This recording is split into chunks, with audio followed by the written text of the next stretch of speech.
Tammy, you can change the name. You know that, eh? Yeah. Can I say something? This is the link that she always uses. So I know, but you can change it for now, but you don't have to. Whatever you want. you know. It's too late. You're recording now. That's shocking.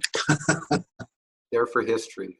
This is Lucy Rist, everybody. If she says something wrong, wasn't Tammy. R-I-S-T. Yes, I guess there's a bit of a confusion over the time. It was meant to be 8, but Tammy posted something to say we'd start at 8:30 CET at least. But I'm guessing. Oh, I didn't see that. No, I think Ina's post is at the top of the page, so probably maybe you didn't see it. I saw yours. I'm going to say a pet peeve of mine is that the hours of meetings are not pinned to the top. They are. Well, no, they are. They're not. Yeah. There's the post at the top of the page is pinned, and you've got the links and the times for all meetings there. I did. Oh, yeah. Geez, I haven't noticed that for months. It's always been there. Using it, I have to go searching, and I miss meetings and everything because of that. Yeah, it seems that lots of people have problems, but for me, it's like it's a pinned post right at the top, so it's always I always go there, click on the link. There's 4 images. I see the 4 pictures that Harry drew, but those are not, as far as I know, they're not clickable or not. Maybe they are. Yeah, there's the about. If you click on the about too, you have to click on like more details, and then you can see. Oh well, it used to be right at the top of my GCC. Yeah, it would be better to have it correctly. Fabulous for me. For me, it is. For me, it's pinned as an announcement when I go into GCC. Interesting. I wonder if that's because you're an administrator. There's a lot less people. A lot less people are coming since it's been removed from the area where I was visible. Yeah. Well, we need to do something about that. I seriously spend time looking before every call, trying to hope someone posts something, hope I can find it. It's buried somewhere. You can't find it. One thing we could do is add comments to the actual cover photo. As people click on the cover photo, and then you could have messages there too.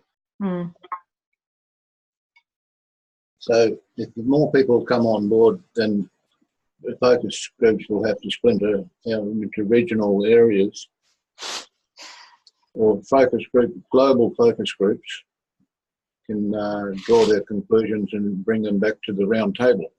Yeah. It's really interesting, this topic, because I've never had a problem in going straight to the call on the right day, but other people say it drives them nuts. So I'm wondering, is it something in our, that we think in a certain way of where to look? That means some people figure it out and others don't. And either way, it's not, if it doesn't work for everyone, we need to change. Well, yeah, I've got a great system. If I showed you a screenshot, you'd see all the GCC meeting links in a menu bar at the top of my browser. That's a good idea. Because I bookmarked the link. I bookmarked the links, and it asked me, where do I want to put this bookmark? I look for the choice that says bookmark menu bar. Yeah. Not bookmark folder. Yeah. And I can drag them up there as well with Firefox. I don't think you can do that with Chrome, but I'm not sure. I did figure that out the second or third time, that it is under announcements. But if you write on this post right on top, instead of the lovely big picture, write, here are the links for the weekly sessions, and not after scrolling down, that would be useful. Would be. Yeah. One thing we could do is at the bottom of the cover photo, like click here for meeting times, and then as I said, comments in that from that cover photo. That could be a way to, I think most people would see it then. Yeah. Do we have like a drawing on the cover photo with links in the drawing or something like that? A face-to-face party, a drawing of a group of people having a party with blowing streamers and whatnot, and popping all those things, and just a big button like that says live party on now, click here. That's a good one. That's really a good one.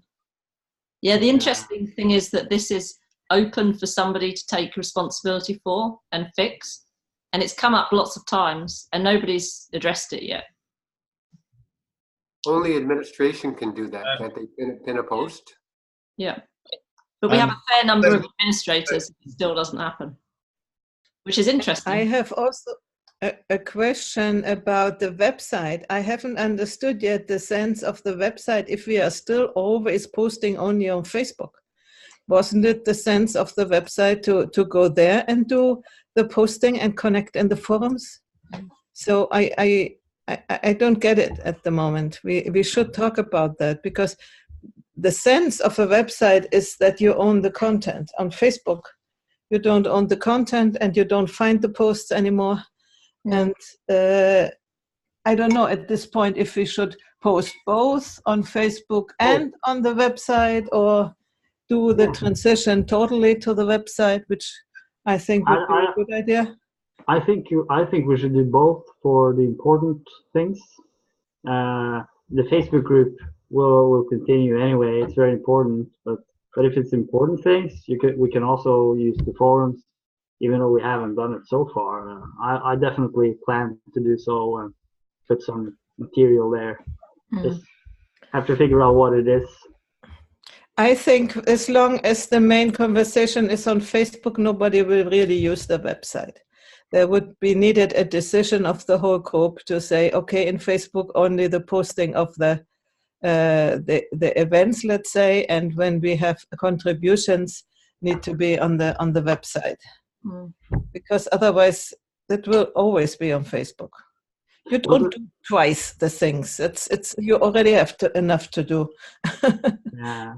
Well, the idea that we talked about, which I thought was a very good idea, is to have certain threaded conversations on the webpage with the sort of basic themes that we already explore in the Zoom calls, and then we can just have a really long, deep thread that we can just continue for months and months and months on the same theme, like across some basic themes.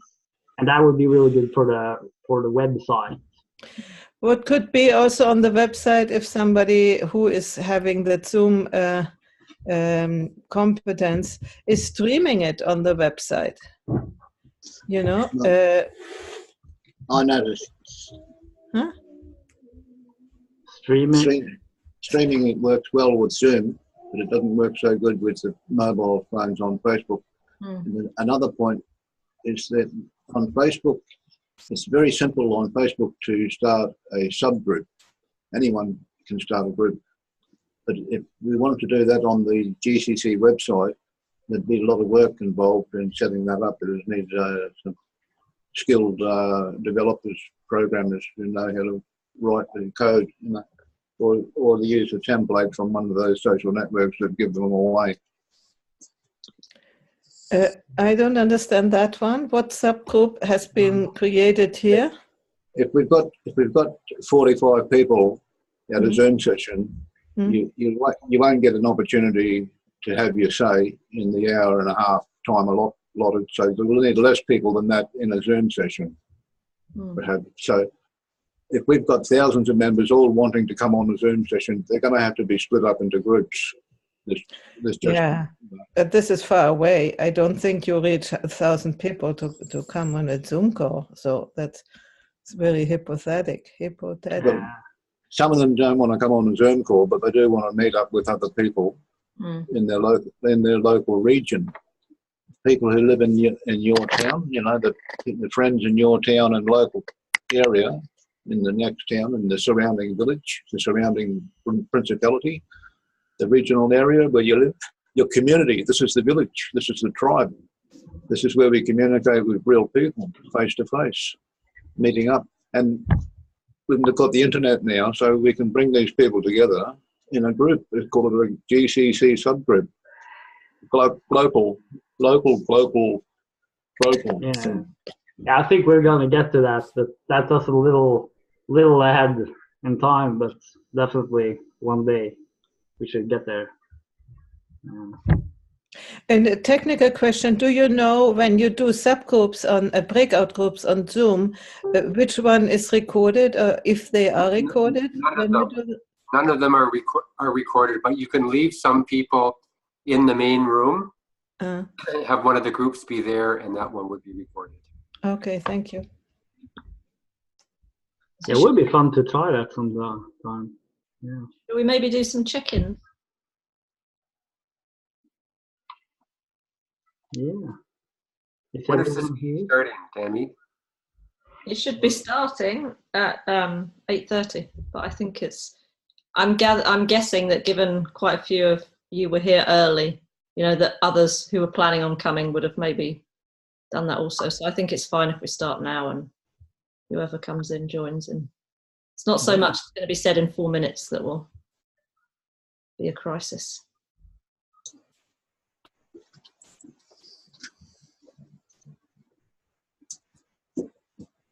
I thought you told me that it was going to start at, well, 7 my time, which is 8 your time. Yeah, Tammy posted later on also that we were going to push it back half an hour. So I'm guessing you haven't seen that and many others didn't see it. No. So we've kind of just been hanging out here for a little while.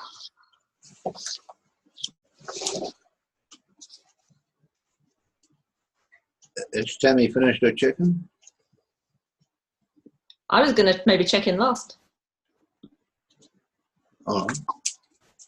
Well, I was watching a video that Jordan Peterson character, but professor of physics, psychology, and mathematics and sociology, whatever he is, and he was discussing the gender issue with students and teachers about the how do you address.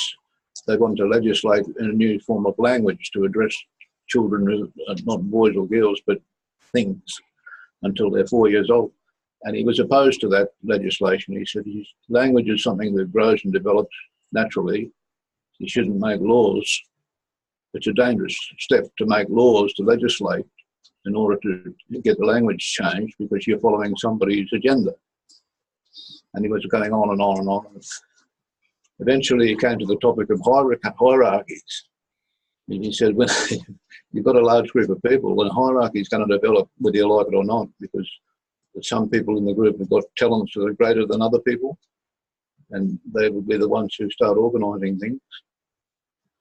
And so with some people who don't want to get involved, so there'll be varying levels of involvement, and so there will be a hierarchy. You know, it'll appear whether you like it or not, and it's got negative effects and positive effects. Anyway, I've got the video. I clipped the part where he started talking about hierarchies because it's applicable to what we're going through at the GCC, and I'm going to put it up shortly.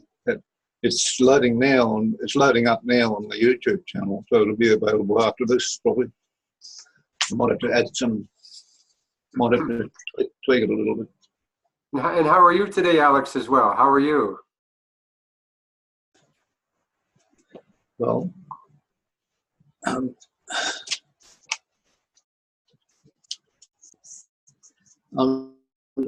sort of in a strange place in between not being able to get a project up and running as quickly as I'd like to, because I don't have the skills required, and finding the companions that are willing to offer the right feedback and suggestions. You know, so that's part of the reason why I come on these sessions, because they're the kind of people that resonate with what I'm trying to do. Just unite people together with the same purpose. The goals that are organically developed with human spirituality and human intelligence. And that's where I'm at. It's a strange place to be, because on one hand, I want to relax and enjoy my retirement, and on the other hand, there's an urgency. There's a sense of urgency to get our shit together. And so, yes, that'll do me for a check-in, I think. Good to see all your faces. How is your brother? Andrew passed away, and Jimmy's very ill. He's going into the hospital every couple of weeks for a blood transfusion. So it's not looking right for him. He's 74 though. He's had a good innings, as they say.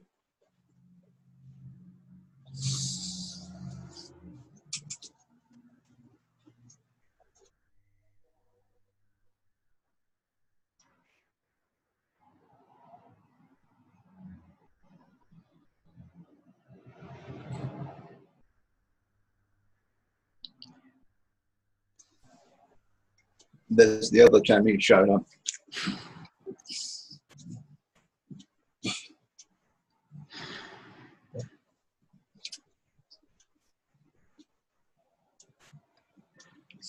Yeah, I'll just do a brief check-in. Yeah, I had a little chat earlier with Carl, so that was really nice. We talked about Douglas Engelbart's 50th anniversary coming up, and just talked a little around that. So, and written down a few things today about the weaving theme, because I got a little story weaving today, so but I haven't really written down that much, but I'm sure there's something that can be weaved from the different stories. So so yes, I mean, what should I say? I don't really have that much to say. Yeah, I think I'll just jump into it. Let it flow as it will flow.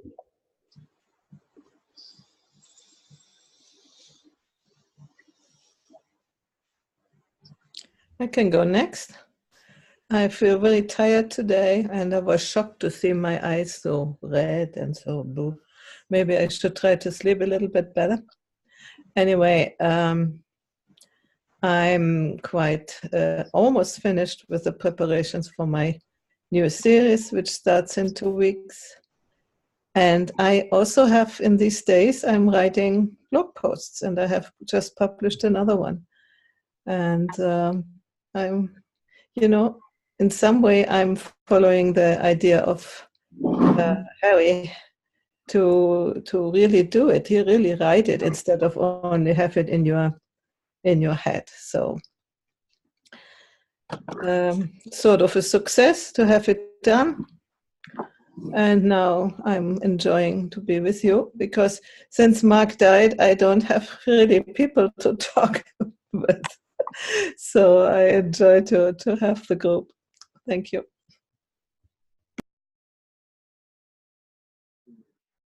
So yeah, I wanted to thank Glenn again. I had a good conversation with him. All this is central to my doctoral research and things. I'm really interested in facilitating meetings, and one of the things I did just post is there's a Story the Future online summit going on, or it went on last month, but yeah, there's like 30 of the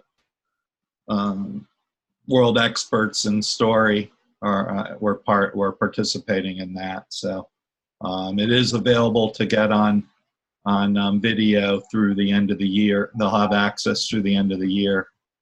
So I'll follow up with Tammy and some others on some ideas there. And yeah, so I'm glad to join the group. I kind of need to get a break away from all the stuff going on here in Washington, D.C. So I'll just leave it at that.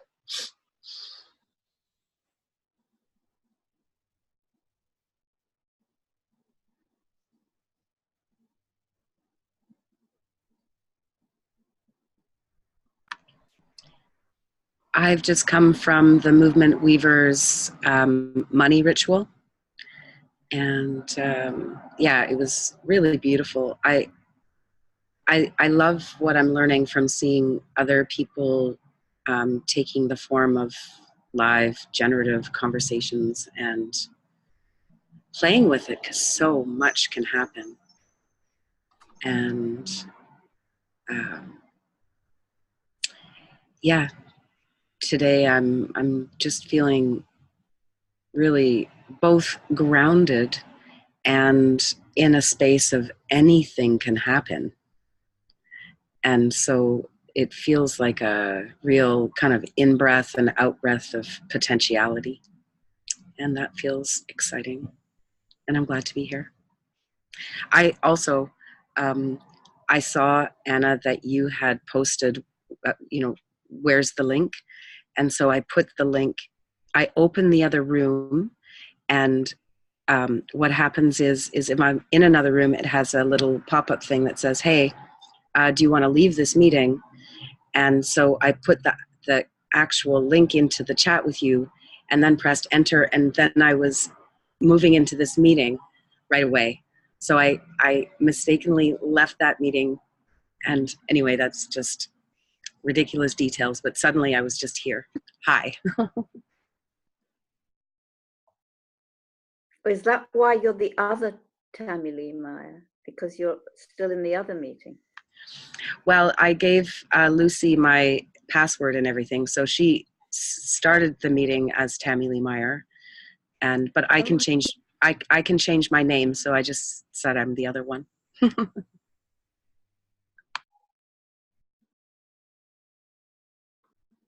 want to be Tammy Lee Meyer too. We're all Spartacus. I had I don't know what this meeting is about exactly. I guess the weaving theme, that's good to know that much.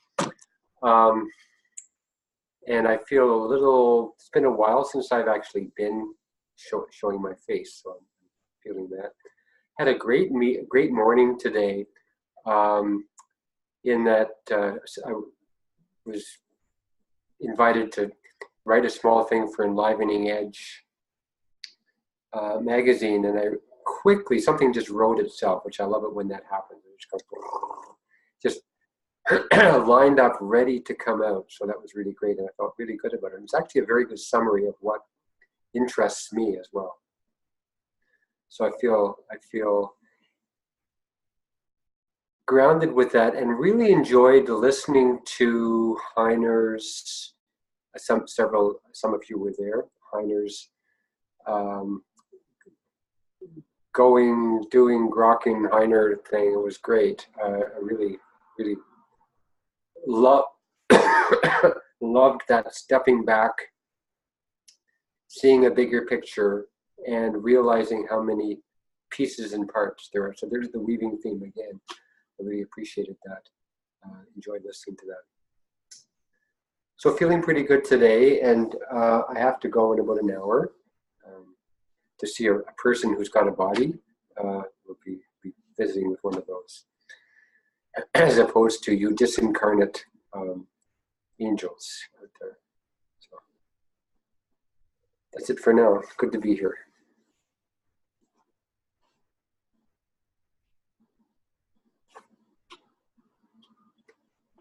I'm also quite curious about what tonight is about. I just heard it was stories, so I didn't hear about the weaving, but however,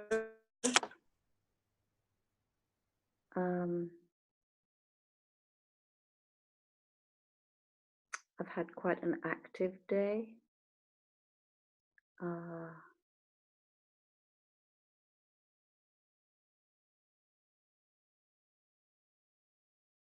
Nothing special to say about it, so just leave it there.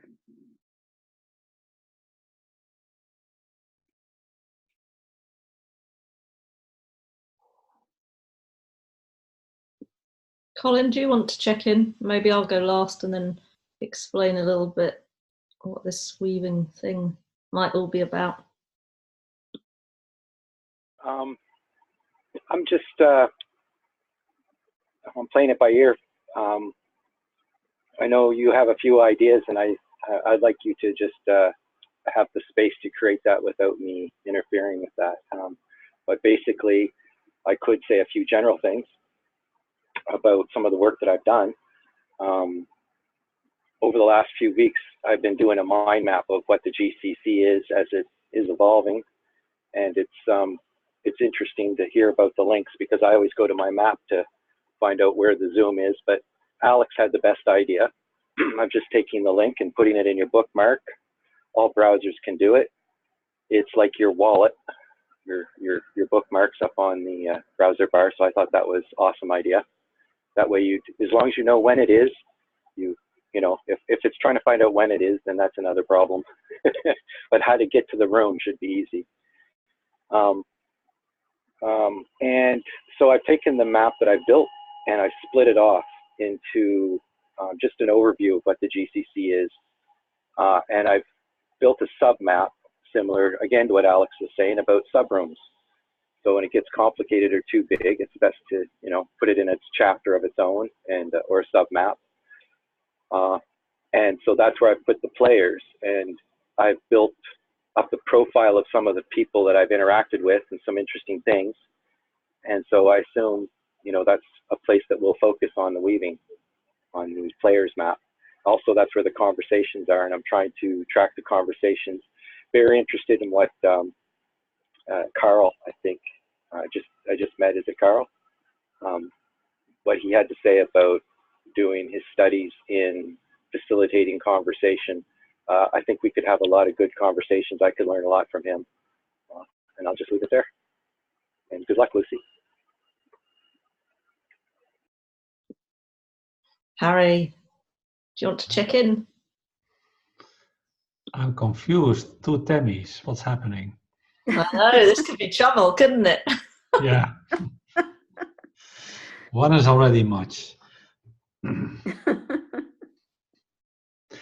I just left the money ritual that was going on. Was people with a lot of wishes and magical rituals around how toxic money can be and how we can have better images about that. And other than that, so I got set your money ready. So I emptied my wallet for. And next to that, I was occupied with the tiny house project I'm in. So I'm trying to have we're trying to get some tiny houses built. So I need to have an opinion on that. And I'm feeling reasonably okay today. And good to see you all. This is quite a tribe that I find myself in here. I'm beginning to like that, with the growing connections between each and every one of you. With that, I'm in.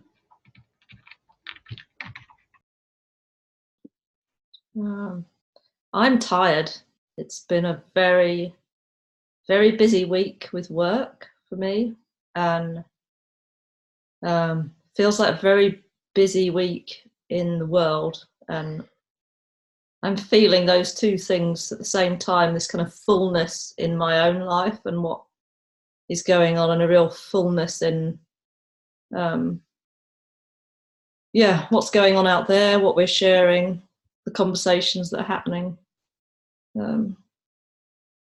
So I'm leaving town tomorrow and going back up to my cabin, which will be nice to have some fresh cold air and charge my batteries again. So Tammy and I had a bit of a chat first thing this morning, and I think we were both feeling something similar that emerged in the conversation. We've used the word storytelling and weaving. Knitting was the one that we came up with. But I think what we were both feeling was not so much that we have stories that we need to knit together, but that it is happening. By the process of us interacting, our stories are, the connections between our stories are revealing themselves. And that process is kind of pulling these relationships much closer and deeper, and in the process deepening our own clarity over what's important to us. And so we thought it would be really interesting to explore, like, what do we share in common? Where are these overlapping stories in our lives and our experiences, and what's present for us right now? And So, for example, one for me has very much been around this whole gender topic, not just with women, but also very much with men. Some of the things I've shared. Hey, Goko. Some of the things I've had the opportunity to share with some men in the group have touched me from the connections of relationships I've been in, or my father, or so it feels to me as if our stories are kind of, when one person maybe gains more clarity on their story, that's supporting somebody else in moving forward with theirs. And maybe we're each doing that, kind of connected on the edges of each other, moving forward. So Tammy and I had this chat this morning. I'm sure she maybe will add something over what she's been feeling. But for me, it was very obvious there was a connection with Colin when we were having this conversation. I noticed Colin's map, I think, quite early on when you shared it, Colin. And was like, wow, this is amazing to be able to see these. Like, Colin had picked out little characteristics of people that he'd noticed in the conversation, that maybe it would be quite easy for them to, you know, to be brushed away. They're not maybe a thing we're working on or a topic, but things which maybe under the surface are quite core to who that person is. And I thought that was very cool that he'd observed some of that stuff and he was trying to put those stories together and make those connections. So it felt like it would be really fun to ask Colin to do something with his approach as we're having this conversation and see what comes out of that. I don't know a huge amount about kind of what you're aiming for ultimately, Colin, but I just see like there's a real value in being able to see these things in that kind of way. And when I spoke to Colin this morning also, he said it would be useful if we can support him doing this kind of mapping part by writing in the chat so that he can then take that information and use that. So maybe there's one person who feels like they're happy doing that, or maybe we're all going to do it. We can maybe figure that out together. But Tammy, is there anything you want to add from our conversation this morning? Just a curiosity and around what are the things we're asking. So when I was really, so we're not comparing apples to oranges. The questions that we want to ask of ourselves to be able to identify those points of connection, I think that's an important step for us to take together. So I'm curious, what are the things we want to ask ourselves to see those points of connection?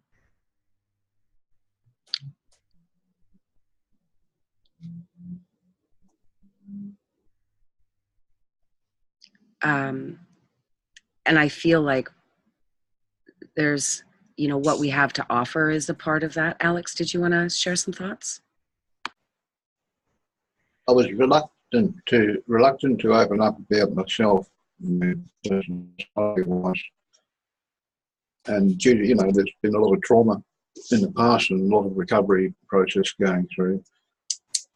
And the media had got me and said things that were wrong, attacked me, portrayed me in the media with an image I didn't like. The journalists not doing their research. So, you know, I've been affected by that, and I sort of like crawled back into my shell. So this is a process through these sessions, these Zoom sessions, a process of coming out, you could say. That's all. Over.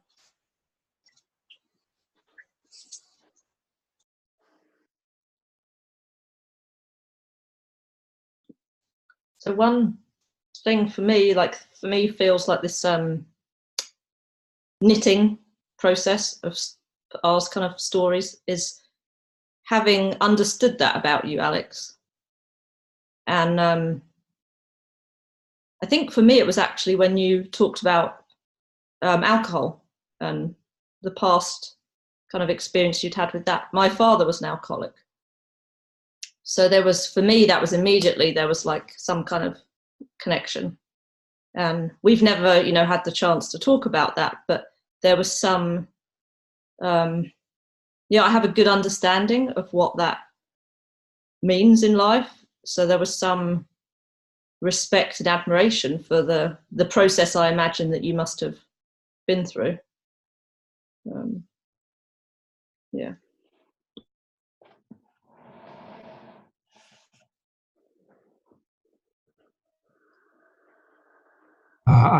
I've done a lot with design thinking, and always the power of design thinking, designing something, was that you put everything, all ideas, in one group on the table.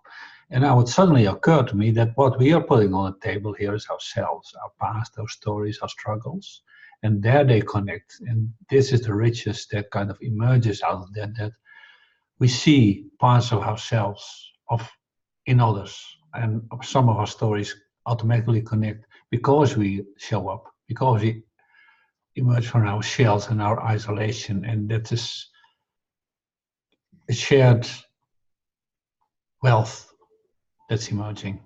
And I want to appreciate that. I'll share a metaphor that you're reminding me of, Harry, and it's come up recently again. It's like when we tell our stories, we put them on tell our story and put them in the center between us. And somehow when we do that, it's as if the stories start talking to each other. You don't have to do anything with them.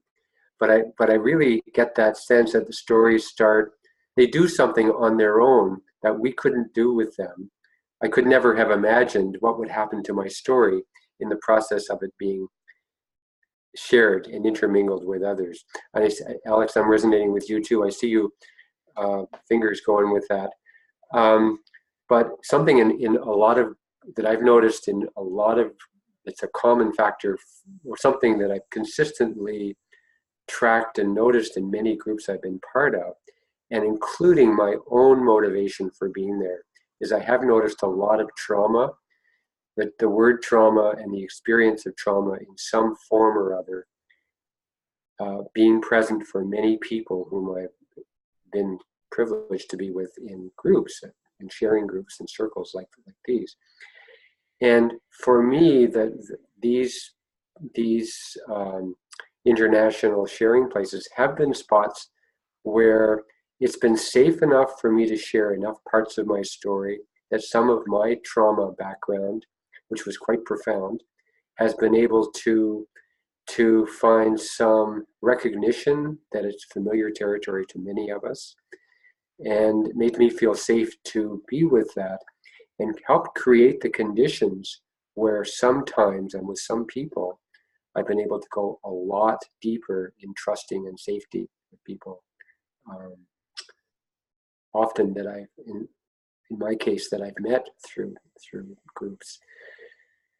So just acknowledging for me that there's I'm very interested in this personally, that there's a continuum between, for some of us, more intense personal trauma and the just ordinary experience of dislocation and isolation that we feel.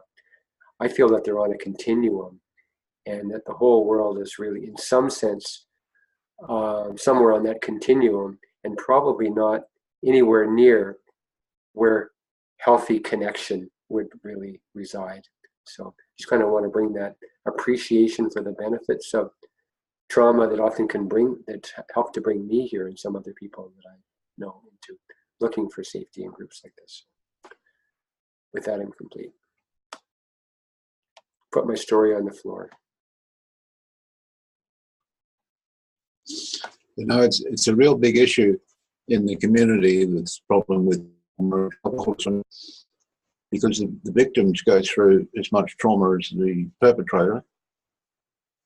It's like the abuse, and it tears families apart. You know, the sexual abuse, the neglect, and the violence that goes hand in hand with alcoholism and addiction. It really is the thing that has to be addressed, and it's the thing the community fails to address constantly, consistently. And it's due to the corruption and the politics, you know, the breweries and the tobacco industry and the pharmaceutical industry. They're all into the pockets of the politicians, which is a shame, but it happens and we can't avoid recognising it. But in the home atmosphere, it's groups like Al-Anon that come to the aid of the families that are affected by drunks and not educate, but they have self-help groups, self-help support groups. And the Al-Anon groups use the same 12 steps as the AA group uses to recover from traumatic experiences. And I've seen them work time and time again. People recover and get better and learn to go on with their lives and become better people. So thank you. And Anna. I'm I'm interested in the word story and its relationship to the truth, because story is also used as you're telling stories, you know, it's sort of somehow synonymous with lies. So there's a funny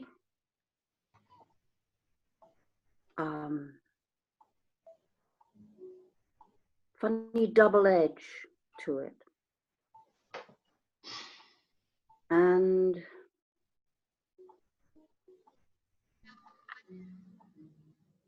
yes, for me, when I heard about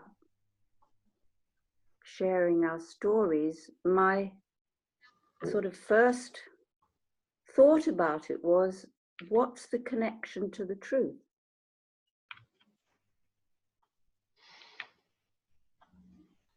And some of in the story community we had here in DC, which is now Worldwide Story Work, a lot of people were using narrative as a kind of a more business term, because as Anna says, there is kind of a connotation of being fiction, stories as fiction, not used as much for nonfiction and things. So, but it's an interesting relationship, isn't it? Yes. When you think about story, that it's taken on that different meaning. Today I had to respond to a letter that is written by we have this group that have a project building tiny houses, and we have a facilitator helping us, and he made a concept for a letter to write to the city. What's the word in English? Municipality. Thank you, municipality, new word. And so I got the concept, and then I read it, and I noticed this was basically, we were as a group crafting a story that has to become true. So it had to be feasible, believable, logical, attractive, and all that. And if the story is good, then people will buy the story, and then we will be unable to make it real and make it true. So there is for me, there was a very felt connection between what a story is and what a story can be. So a story can become true, and also the other way around. Over, Lucy. Yeah, immediately you said that, Harry, I think of the word storytelling, which is a beautiful thing. You know, it's like to inspire, and I really liked how you described it, Andrew, that how did you put it? The story it's in the middle, and it moves forward on its own. That's those words. Stories talk to each other.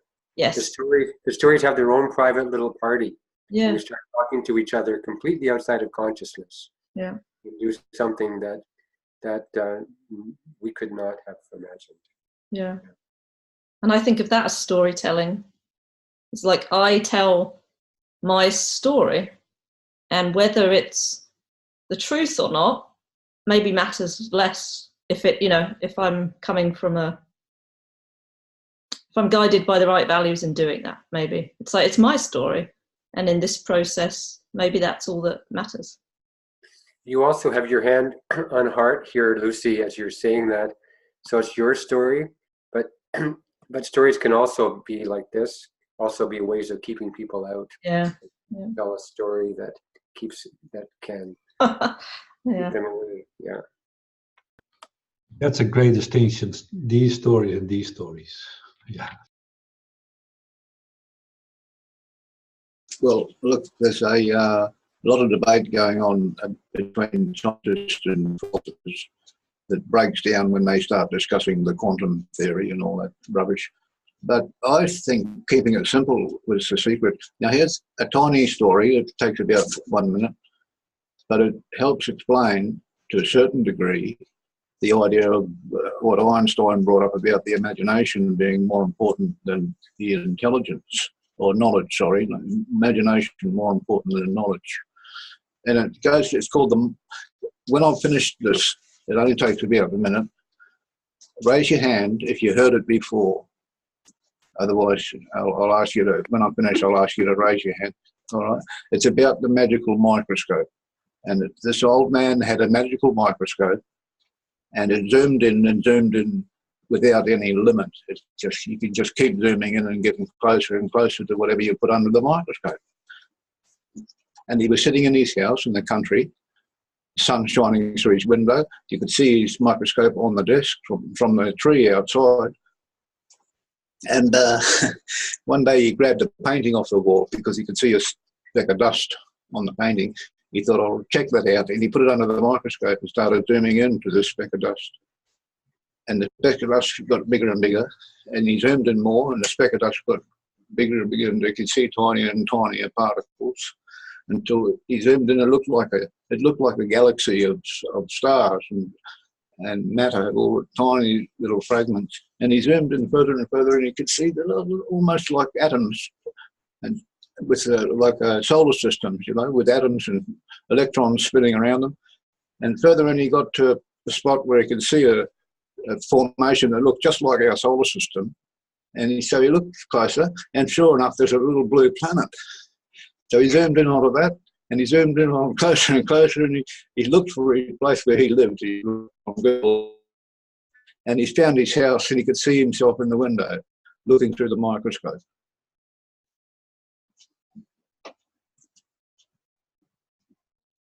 Raise your hand if you've heard that before.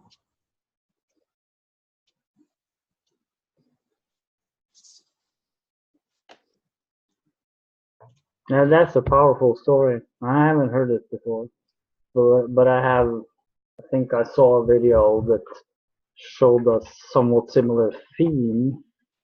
Yeah. But that's actually what, yeah. I just Anna? wanted to ask how you understand that story. What does it mean to you? You asking Alex? Or? Well, whoever, if anybody's got we exist. ideas. We exist in this realm that's in a Goldilocks position. It's between the Planck length, which is the smallest length we know of, and the infinite size of the universe, which is unknown, currently still unknown. So the part of this realm where we exist is in the middle. We've got two extremities on either end, and we're right in the middle. That's why they call it the Goldilocks zone. And the micro and the macro are just other ends of the figure 8, which is the infinity symbol. It just goes around and round. There's to be multiple universes. Does that answer your question, Anne? I think Harry got his hand up too. I got a picture that illustrates your story. Yeah. Oh, there you go.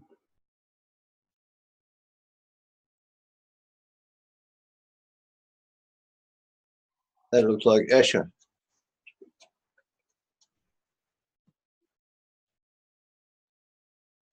That picture was great because I actually made a drawing similar to that some time ago, where someone's looking into a ball and looking at the planet Earth and looking at the picture of himself, looking at it all. So it's the same theme. I actually made a little drawing too while we were here. I don't know if you see it, but it was just right now. It's pretty dark here, so I don't know. But the point is that the story is in the mind of the person, and then it also comes out of the hand as it's communicated, and then there's also another person seeing it, and then the story might move on. So this question about what's the relationship between a story and truth, that is one of those questions that really keep coming back to me, and it feels like that is an area where something is to be discovered, because in some sense every story is a truth, because it's a true event that happens in the world when someone is thinking about it. So in that sense, all stories are true. If there's, it depends what you mean by truth, right? Because it's true in one sense. So if I have a story, I tell myself that I got $1 million in the bank, then that's a true experience I have, and maybe it influences my behavior, maybe it's impactful, but at the same time, it doesn't mean that I actually have $1 million in the bank. So that is an interesting question. I also wanted to point to this other aspect of how a story might become true, in the sense that it could be a story about how I am, which becomes a self-fulfilling prophecy, or a story about how humanity is, for example. So let's say there's a story that humanity is a being which generation for generation continuously learns a little bit more, and grows its intelligence and becomes better and better. That's a story which feels empowering, rather than, let's say, that we're just evil, something like that. So, and then there's the transmission of stories, which obviously make this a big deal, because then we're into memes and memetics and thought patterns and behavior. So I love that question, the relationship between stories and truth. That definitely feels like one of those core questions, which relates to everything. Definitely to the global challenges as well, and maybe the solution to them.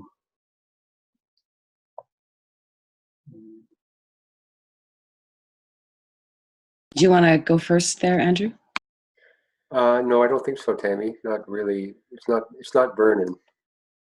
Okay, so I was really excited in hearing Alex's story, and then also considering the relationship of story and truth, and experiencing what arises, because I feel like there's this story of the earth that just exists, and all of reality is in there. It's so rich and multidimensional that it blows the mind to even consider it. But this kind of going from the macro into the micro and then seeing the self again, I feel like the process that we're in, where we kind of look laterally, look at each other and see where that arising story comes from, that there's something underneath all of that that is informing who we are and how we are, that's also a story of the earth. And I have a sense of a remembrance between us, that there's this beautiful potentiality of a remembrance of who we really are and what we're here to do. So there's, yeah, when I feel into that, that feels incredibly exciting, like winning a multi-dimensional lottery of some kind.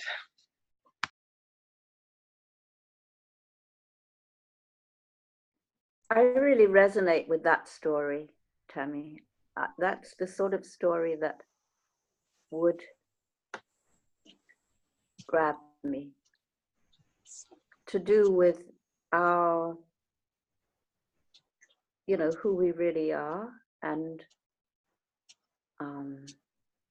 you said something about what's underneath everything. Yeah. And I think this is what we were talking about this morning, Tammy, wasn't it? That, and this is Andrew's story in the middle that attracts others. When, see, what I see is when Tammy shared that, there's Anna's story or experience. They come together, and then we go to another level. You know, that when we put these pieces together, it helps us to see more. It's like with mindfulness, it's a reflection on a story, or it's like maybe like the 1001 Nights. You know, there's stories within stories within stories, and every time a story is told, the consciousness automatically starts to reflect on that story.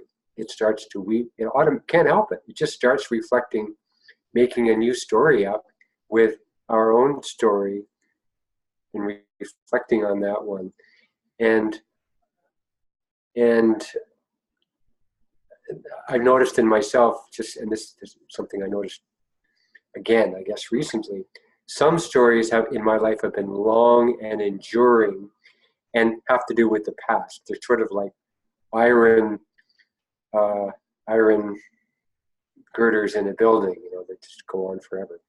But other stories, other days, and I think that's a little bit in the spirit of what I heard you entering with, Tammy, today, but other days are like very, very light, and we can just imagine, you know, inventing a story, like just very quickly spinning a story out of almost nothing, and just a wonderful story that just reveals itself to us, that we make up without even trying to, just they come sometimes. And so there's a very different qualities of story, and one has more to do with the present and the future, I guess, and one has to do often with the past, heavy stories that we feel are immutable and unchangeable. We'll just feel that way. Over. You know, I agree with you totally there. It's the quality of the stories comes from the motivation of the storyteller. And if we all are going to be storytellers, our motivation is going to be critical to the reception we get with the audience. As you see, you've got a universe that's got the light and the dark forces. You've got the yin and yang, and we've got the storytellers in between, which are showing us the light or the dark, depending on their motivation.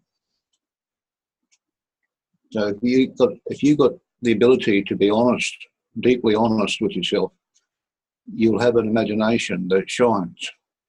Let yourself shine. Don't hold it back.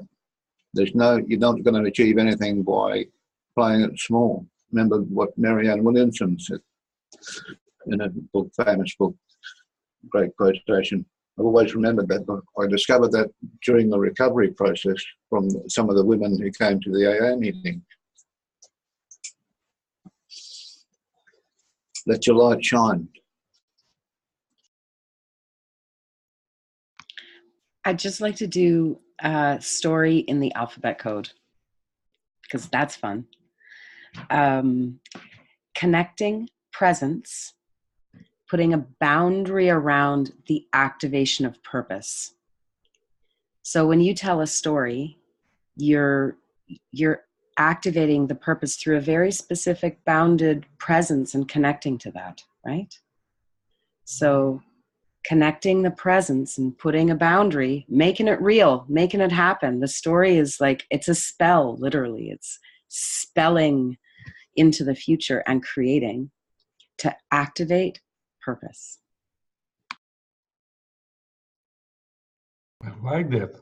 Connecting this to what Anna said about truth and story, you can use it two ways. You can use a story to activate something to reality, as I just described with the tiny house project. You can always also use it the other way around. Just you don't want the truth to be seen, and you put another story in front of that, like a spell as well. I like it. Yeah, story to activate presence and purpose, because it's like if we have a purpose, then we can formulate a story where that purpose is being realized in our own life, and that's an activation. That makes sense. Noting that stories are a pattern in the programming community, the Agile people and the Scrum guys and all that. Well, Colin is documenting a story right now in real time. It's unfolding before our eyes. So we've got the ability to see this story unfolding. The players, we're all storytellers involved with this story. And we're helping to create, we are doing, which is good. It helps you feel more productive and increases your self-esteem a little bit.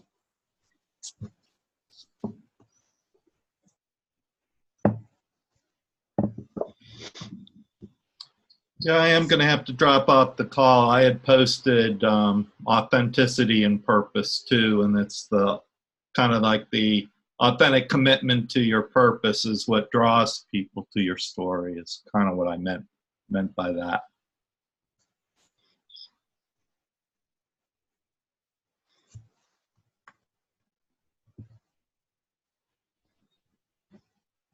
Hello. Nice to meet you, Carl. Again, I think I've seen you once before. So can you hear me? Am I coming through okay? Yes. Yeah. I got on my crappy headset here because my other one's broke. Got to fix them. So I would like to talk to you a little bit about these kinds of things, but I'm just letting the stories that people have at the GCC you know, evolve the way they want them to. But what I would do is I would head off to my profile section where I profile people and ask them, is this you? And you would tell me the 3 things that are hot on your table right now, and then I'd go to the next as part of the check-in, right? And then everybody would get to see your profile as you update it. You don't actually have to do it yourself. You see what I'm saying? So I made a profile for you, and it doesn't have very much. And maybe next time I can show it to you, or we can work on it on the side, as you know. And I think you mentioned that you had a mind mapping tool that you were going to hook me and Joshua into. Right. Yeah. It's called the Brain. It's the like Brain, a right. mind mapping tool. And yeah, so Kyle and I are going to talk kind of offline, and I can look at kind of linking what we're both doing. We can kind of map each other's work. Right. Well, it's very meta. Everything seems to be meta. So we'll see you later then. Thank you, everyone.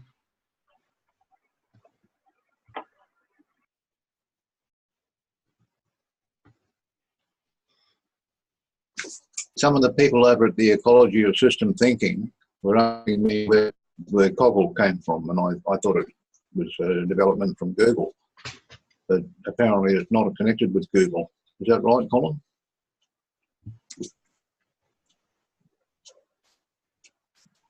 Yeah, they have an about page that explains a little bit. They have a picture of their developers. They have integration with Google Drive, which can confuse some people.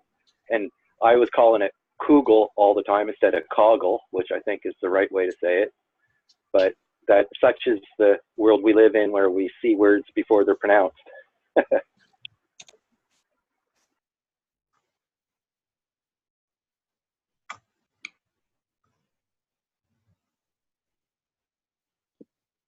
I'd like to go back to what Andrew said about some of the stories are kind of more heavy from the past, something we've been carrying around for a while, and some are more kind of light and sparkly.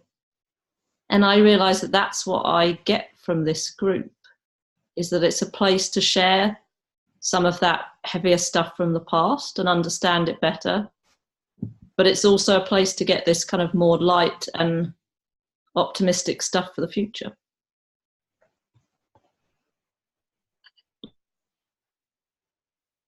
It's as if if you were finished, Tammy, it's as if the stories don't belong to us so much. They're somewhat impersonal.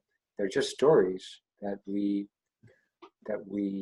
offer because they're true for us, and we want to share them, so we do. But they don't really belong. In a sense, they don't really belong to us. They're part of our common heritage, or common resource for us, and we start to automatically, other people's stories become our stories, and we start to weave them into our stories. It's real helpful to get all these different perspectives. Well, that's a primary integral thing, is that the wisdom of multiple perspectives. We want those.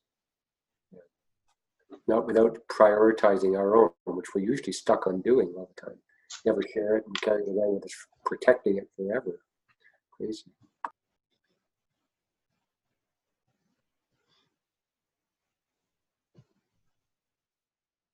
So our personal story is really our experience of whatever it is that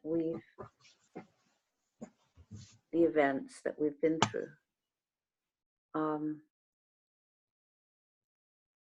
It's our personal interpretation, isn't it, of what's been happening to us. And I guess that must have quite an effect on who we think we are and how we behave, if that's who we think we are.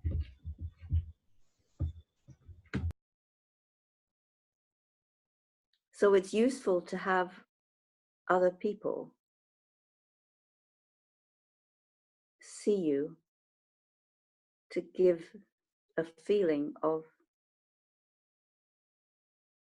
just another perspective, I guess.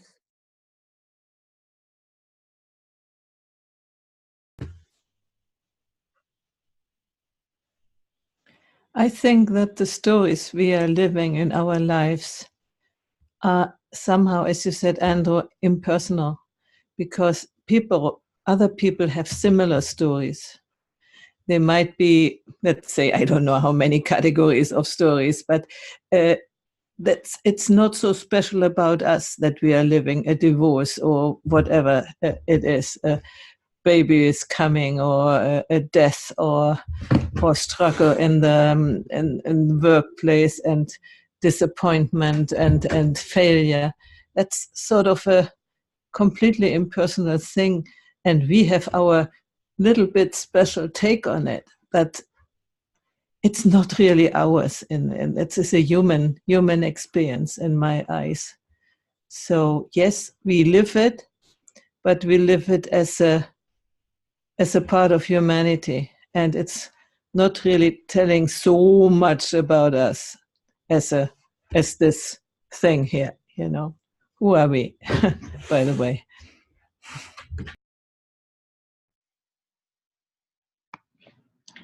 I'd love to put another dimension into our story thoughts.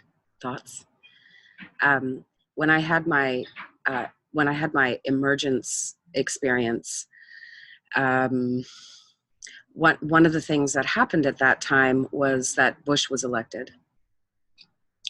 And I had a really deep sense of us hopping timelines, that there was a potentiality that was made real by Bush being elected and what happened in Florida, and that had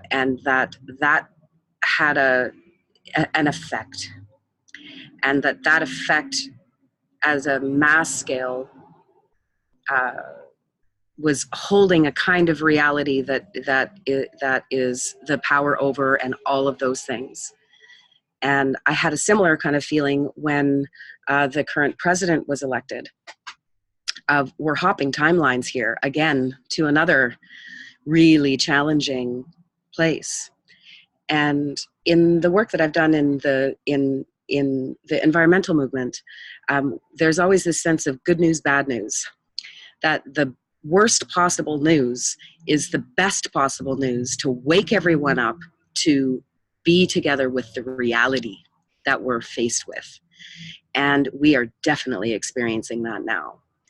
And I have a sense of this time as being one of the story wars. Whose story is going to win? Is it going to be those lame power over? It's just not very thoughtful. It's not intelligent. It's horrifying, and it creates an apathy and a deep pain in us. But that deep pain in us forces us to actually show up as who we are with what we have. So this sort of stone soup idea of, what's your onion? What are you going to bring to the pot? And my sense is that some of the most powerful ways that we can step into our collective future together is by really being intentional about the stories that we tell, and that we are literally living the story that we are wanting, that we are moved to and called to bring into being. So I think that there's some exciting richness there for us to really deeply consider how we live the story that we want to be, and that maybe it's about being clear about that and about having a framework where we can tell that story together.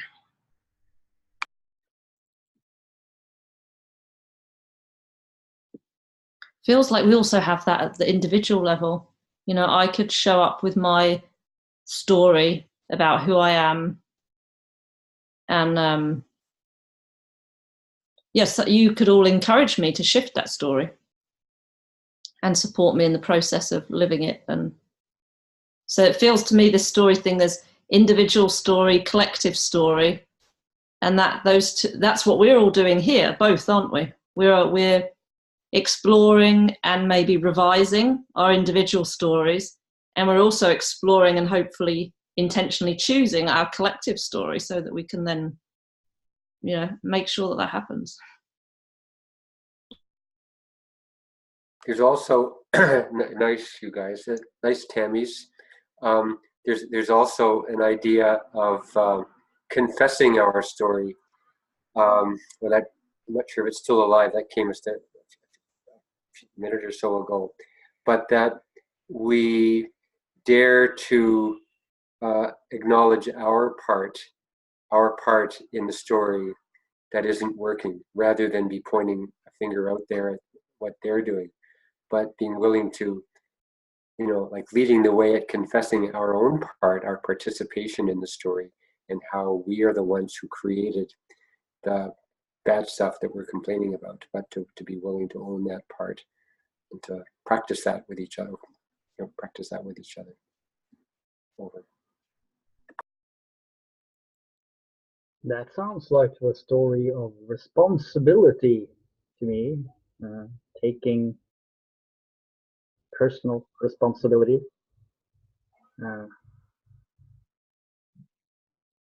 By the way, it's also with this story wars, I've noticed that sometimes when personal responsibility is mentioned, it's being associated with individuality, which again is being associated with certain political ideals of the past, and then here there can be these story wars where this story can be taken out of what it's really about and made into its own opposite, which is also an interesting part of this thing.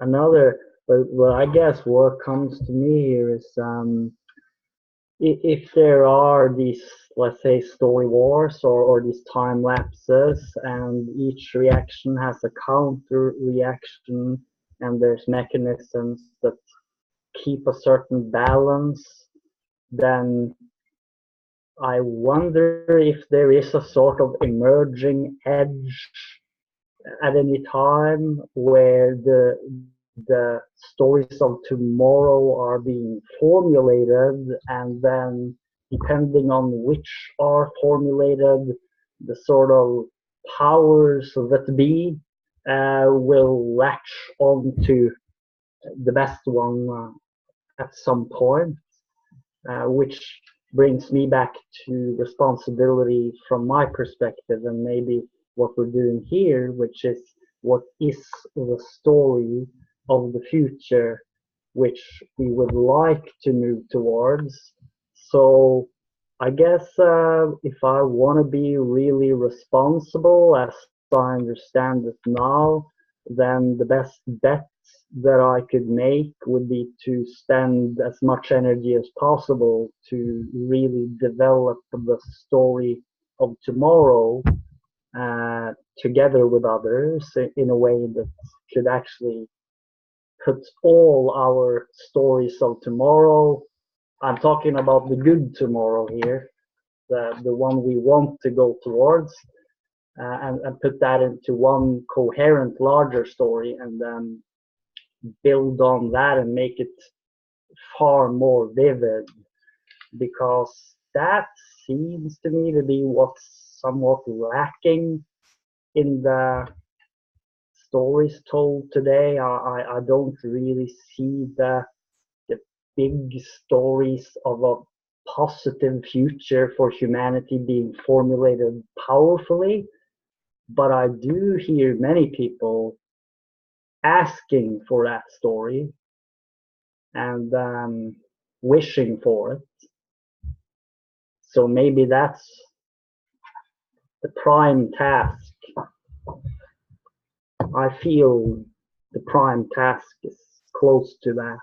That's certainly my general sense and intuition at the moment. What I understood Andrew to say, I think goes beyond how you're interpreting responsibility, Glenn. I thought what he said was really significant in really looking at our part in supporting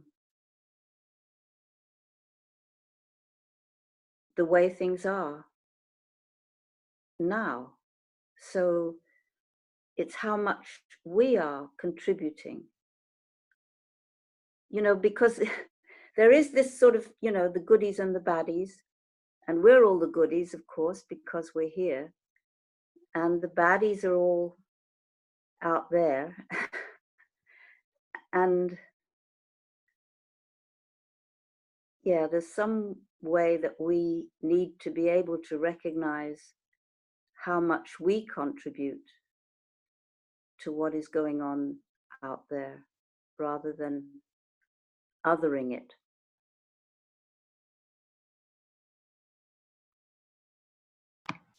My friend Don Morrison said to me the other day that one of the indigenous knowledge pieces was we're all to blame and we're all responsible. Well, I try to encourage friends I meet in my local community to check out the GCC, to find out more about it, and to try and establish some unity as a unit, as a local unit, a local team. Friends I know that I speak to face, this is where the connection can truly be established and strengthened, because those people are doing it in recovery groups. They found something in those meetings they valued, and that's why they go back every week 52 times a year to sit in a room for an hour and a half and yak with other people who are like-minded. It's that kind of thing. And somebody brings a packet of biscuits. or a plate of sandwiches. But you can do it in the outdoor setting. You can have a barbecue on the esplanade or something, you know, that go to the beach. Just, you only need about 4 or 5 people and you've got a gathering. I wanted to suggest a little bit something what Fleming does, to make a session and to try to find a vision, to find a story which we want to go to collectively.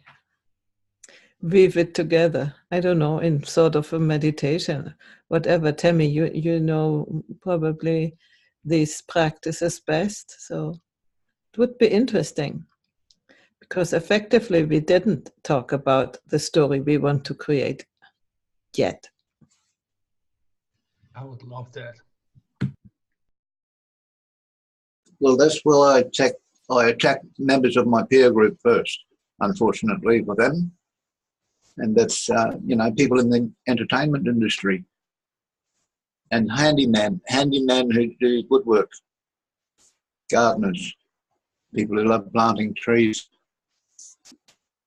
permaculture.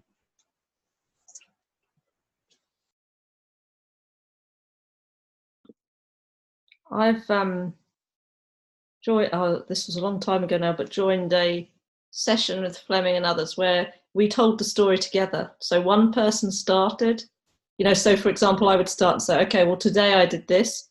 And I would say, you know, I got in my electric car and I bought organic vegetables from the farmer down the road, and the next person. So, and then we're all painting up this picture of what's life like to be in this future that we want. So that would be fun to try. We could even ask Fleming if he would come and do that for us, with us. I think that would be really fun. Yes, I want to do that.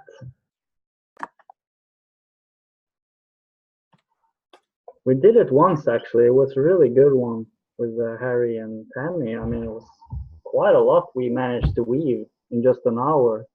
So I would love that. And you could draw it, Harry, maybe afterwards. Well, maybe afterwards, but then first you have to tell me. All have to tell me. Yeah, this is a woven story, and Colonel could map it, and we can illustrate it and make it come alive. And then next to that, after that, we live it, right? Because I'm certain that we have the potential in us, and we can connect to it, and it will literally multiply when we share this exponentially.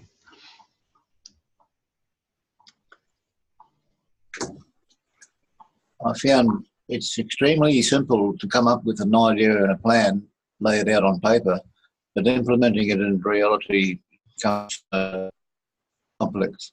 Sometimes it's more difficult. You've got to have a good team. You really need help. Well, we are a good team, and we can. It's right here. I'm just reminded of our unity and diversity process, where we did an appreciative inquiry process with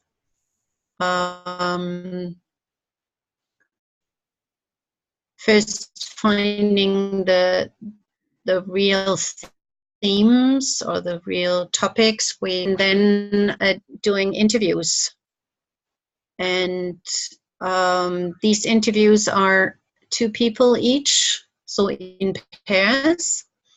And it's about our own stories. So what we wish for, we have connected the past where we already were successful in doing so. Maybe in parts we don't remember, or completely different contexts. And coming from those stories and looking what the key factors were, we call them jewels, and with those painting the future. So it's connected to the past, because when we want to go in the future, mostly it's scary. And so if we can take the best out of the past with us in the future, into the future, then it's connected. It's not just La La Land. And out of this, creating sentences that we call them future statements that build the bridge to that future. And then the implementation is carried on the wings of inspiration, and to create structures and processes and things like that to fulfill on that, not just who does what with whom, but this is non-convertible anymore. So this is that new future that will be our new presence. So and with Unity University, we did that with 60 people, and I think, and we did it in Zoom before the meeting in Hungary, the Integral conference, and we split. So we had this all together, and people split in twos, in pairs. And when we created the sentences, we created, Ben did that, poems. So we had sentences that were dear to our heart, and we put them in the Google Drive, and then others picked the most, so everybody put down sentences, and then others chose those that were most appealing, and then we arranged them to a poem. So that was a really great process. And yeah, so that reminds me that to have it all from the stories from our past that were successful, where that was already present to a desired future and the fulfillment of it. It sounds like a fun process and an interesting way to do. But I was just watching a masterclass by an author, a successful author, and he's teaching people how to write. He says quite explicitly, do not write a sentence, write a story.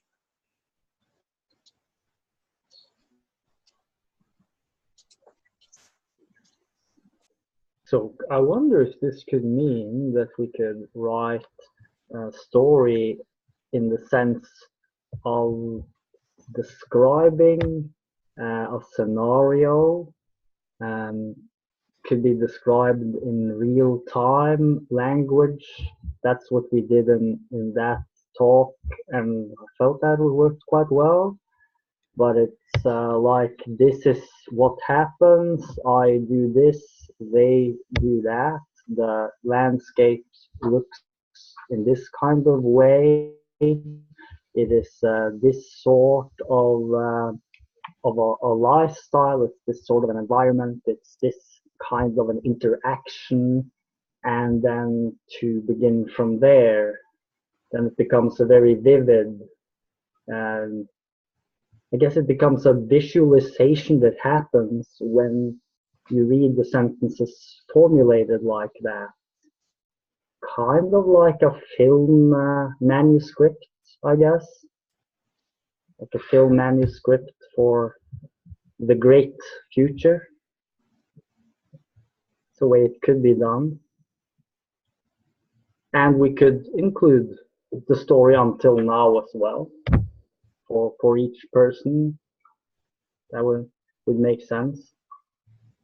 But then, I mean, we could actually begin the story in the present, under the present conditions, and describe the present existing people, the present conditions, and then a possible transition onward from the present and onto the dream world that we all want to get to. Nice. Sorry, Harry, I have to go, so I'll just pop in for half a sec if I can. So thank you, Gertrude. I want to just really thank you for that. That was very helpful for me to hear about that process. And it just want to add a kind of a word that is close to my heart that into it is that talking about those stories, successful stories, to add that those are our gifts in a way, and thinking about the gifts that are in our community that we're already bringing and carrying, these vast gifts that we're bringing. So I would love to do that process anyway, via a way of not attending the integral conference, but getting some of the energy by practicing it with this group. I'd love to hopefully get to do that at some point. So thank you for that. Anyway, I have to go meet a person in the flesh and touch some flesh, which would be good. All right, take care, everybody. Thank you for it was wonderful today. I really enjoyed it. Cheers. Yeah, this all reminds me of that a few decades ago, I was in a fan club. The fan club had is based on the works of an American guy. I still have forgot the name, and this is basically related to what we are sharing here. It's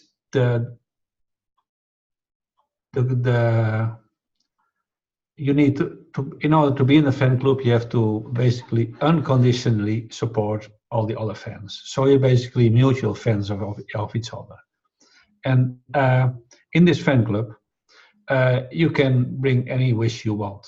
And the trick is that you word the wish not like a desired future or a dream, because then it will be a dream, because the universe is basically our collective support system. What you better can do is that you imagine the desired future, but state it in the present tense. So not I will be rich, because then the universe will support that you will be really rich, not now, but later. So, but if you say I am rich, I'm wealthy, I'm happy, and you can emotionally, with your heart, connect to that state of being, then you will be, of course, attracted to that state. And because you did brain priming, you will more easily reconnect steps towards that and be prepared to take them. And that is a path forward that basically unfolds itself more easily than without that technique. So we can do that. I'm sort of struggling with a lot of this imagination, visualization. I'm struggling because there's something in me that feels that my job, my function is to appreciate what is here, that life is incredibly glorious in itself. And if I'm constantly thinking about how I can improve it or make it better, I somehow miss what is actually here. And really, in a sense, I'm saying I can do it better than the creator. You know, if you leave it to me, I will design it and make it better. And actually, he hasn't, or she, I should say, hasn't made such a good job of it, you know. So I'm sort of torn. Thanks for sharing this. Because I also, yeah. Sorry? Well, what I learned when I did this, that I came to understand that everything is perfect, but I didn't see it yet. So yeah, I think you're spot on, as the British say, or bang on, as the Canadians do. I believe when you make a decision about which direction or movement in yourself, you do it by reflecting your own values. You look within yourself and you discover exactly what your desires are for a better world, where you want to head. It's like that story in Lewis Carroll's Alice in Wonderland, when she was confronted with the fork in the road and the Cheshire cat was sitting in the branches of a tree nearby. And she saw the cat. She said she asked the Cheshire cat for advice because she didn't know which fork to take in the road. And Cheshire cat said, "Where are you going? What's the goal? Where's your destination?" And Alice said, "I don't know." And so the cat said, "Well, then you can pick any path you like. It doesn't matter. And unless you've got a goal, you're lost. It doesn't matter which path you take. It's an adventure." I do think that we have whatever has the tendency to disappear, and with in the world, where we live, and so having the vision is sort of a counterforce to the decay, let's say, of natural decay of whatever is. And so I think it's not necessarily to make it better, although it hopefully is, but even to maintain the quality which we have, so not to allow it to disappear. Awesome. So we don't need creation, we need recreation. Or maintenance, or keep it going in some way. Yeah.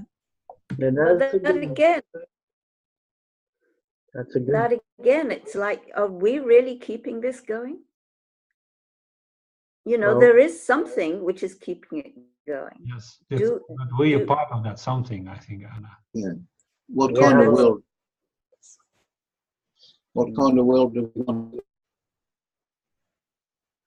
And we have a role to play, I guess, because it's so interesting when you say that, Anna, because I feel really excited by this vision of making these stories from possible worlds, and possibly the only thing I'm even more excited about is exactly what you say, exactly how it is already. And so it has to be compatible somehow. But what about recreation then? Maybe that's a better way of saying it. I mean, a part of the glory of how it is that life is recreating itself all the time, right? And we have a role to play in it. It's not all of it, it's very big, but that does seem to be a part of the glory of nature and of humanity, that there are these forces in nature that recreates continuously, and certainly humans have that ability. So it doesn't have to become this sort of wanting to change everything. Maybe it could even be a future where we just appreciate what is already here more. I do think that if we get to that point where we really do somehow experience the perfection of what is here, then then it will just be a natural, seeing the perfection doesn't mean that it has to stay exactly the way it is. It just means that you really appreciate it, and that the way that it will unfold will just be part of the same process of somehow organic. I'm reminded of that famous cartoon where you see a guy talking to a huge crowd of people, and they're all standing there, hundreds of them, and he's asking them a question. He said, "Who wants change?" And all these hands go up. Hundreds of hands go up in the air. Everybody wants change. And then he says, "Who wants to change?" And all the hands go down. Yeah, but also it's changing anyway. So maybe that's the point, what you said there, Anna, that if we really appreciate it, it will change anyway, but then it's going to be a different change. Maybe a very beautiful one, yeah. What if there were no future, just the now?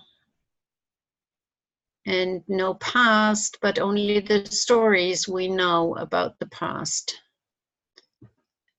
Well, if voting didn't change anything, we'd still have forced labour camps, you know. Women wouldn't get maternity leave and stuff like that, because we're change makers. We get up and do things. We're activists. We change the world. What I meant is it's not about a to-be future, but the future being here now. And I think that, at least that's what I learned from brain research, that we are in survival animal, that if we feel threatened, we just go on stem brain, and that we have something like a computer in our brain that saved all the bad things that happened to us and how to react to them. And if we are in a default mode, then we go back to that. So it somehow it needs our focus, maybe not like to aim for a future, but to be in that, to choose to be appreciative, or to choose to believe that story instead of this one. And it's not so much about a to-be future, but like being that now what I want to wish. Because when we don't do that, then we go on default mode. and this is maybe not so pretty. I see this parallel again of, so we're talking about the world and how we want to change it, or some vision of how it should be, that we have to create it. And I see a connection to the process that's gone on within the GCC of like what we should be doing, what it should look like, how, you know, that we have to set up these systems and structures versus what just has happened naturally by us being here. It seems like those, you know, our little microcosm here is a parallel for what goes on in the rest of the universe.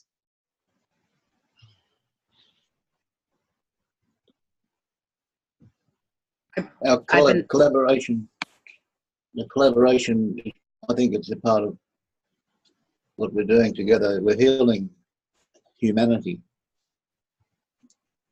Is that what we're doing? We're helping to heal humanity by drawing attention to the issues. But it's like, do we need to do, hang on, let me get the right words. We don't need to do what we think we need to do. We just need to be.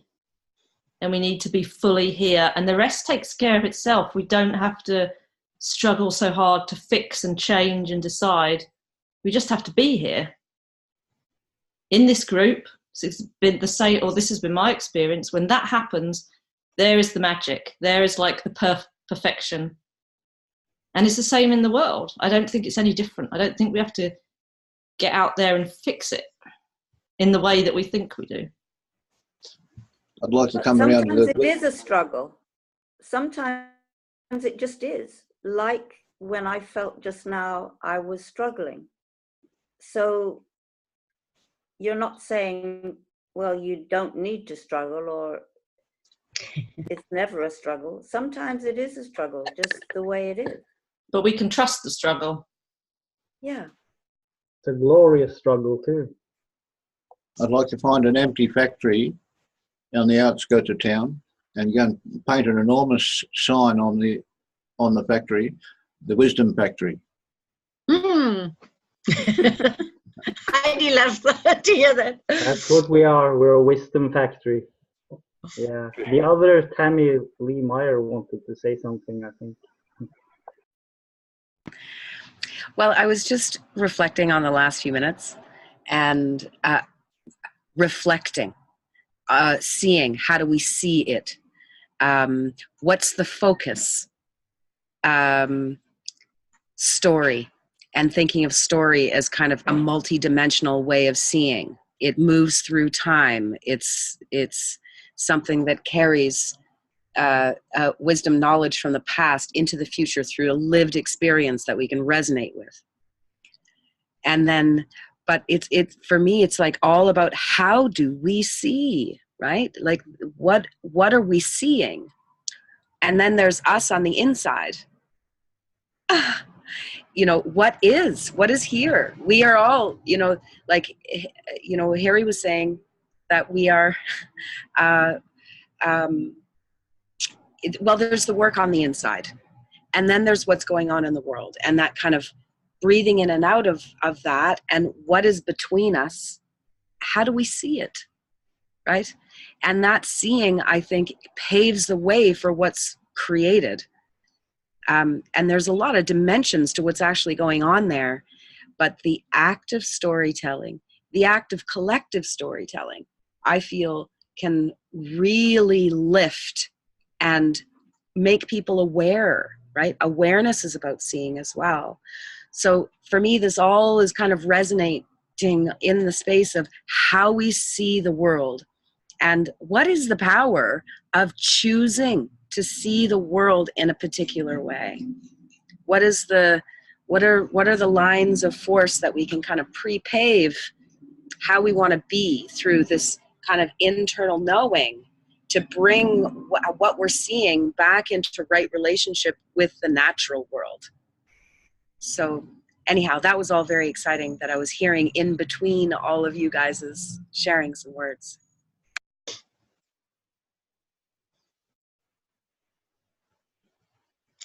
My former boss wrote a book about the 3 laws of performance, and the 3 laws are there is no is world out there, only how the world occurs to me.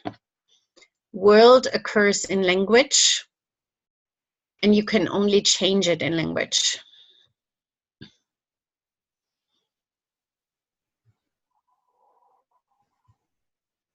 So how we talk about the world matters, or ourselves. That's where we get artistic flair, talented people. Leonardo da Vinci was a great artist, and he gifted the world with some amazing talent that's inspired generations of people to create works of art and poetry. Going back to that idea about Fleming, could we maybe do it differently and instead say, let's tell the story now in this way of the world is as we see it? You know, like an appreciation could we try that instead? I love that idea too. Yeah. I need to drop off, guys. So thank you for a really interesting evening. Thank you, Anna. Goodbye. Thanks, Anna. Bye, Anna.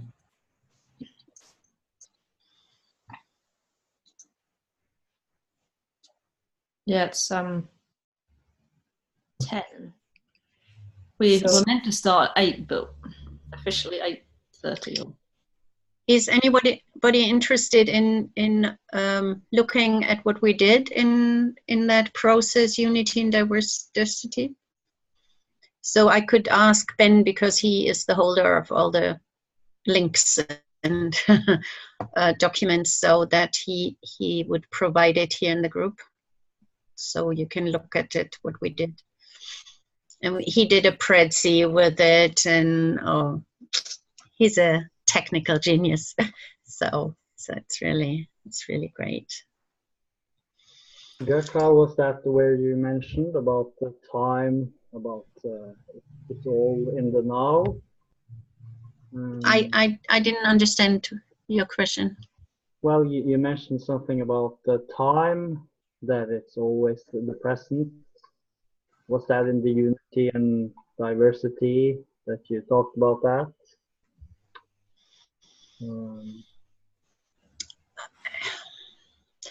when you're aware of that future is the now that has not unfolded yet, and the past is the now that we tell ourselves or so, then you can.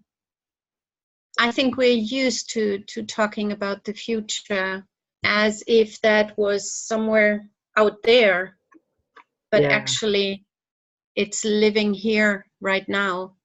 So I've thought about that quite a lot. I think it's actually totally true that the future is now. I mean, just literally speaking, it's always now. The past is now. So it's like the future and past is contained within the present. So this way we've been used to thinking about it, sort of like the past behind me, future in front of me. It's sort of a formality, but it's not really correct. If we just trying to be realistic, it seems more accurate to say that it's all contained in the present. And the more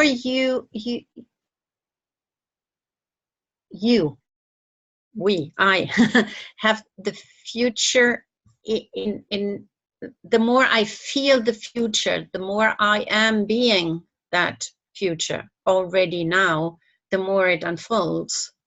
If it's somewhere out there, then I want to reach it and might never get there, like Harry said. So if I want to have something, then I will continuously want to have that. Yeah, and when you have fear of the future, you try not to reach it, not to go there, you know. So it's an interesting concept, because we always talk about wanting to go to a future, but I think there are enough people who don't want that, who want to keep everything the same. This makes me think, like for me, this whole, or for many of us probably, this whole gender, sexual violence thing is really very strongly present right now.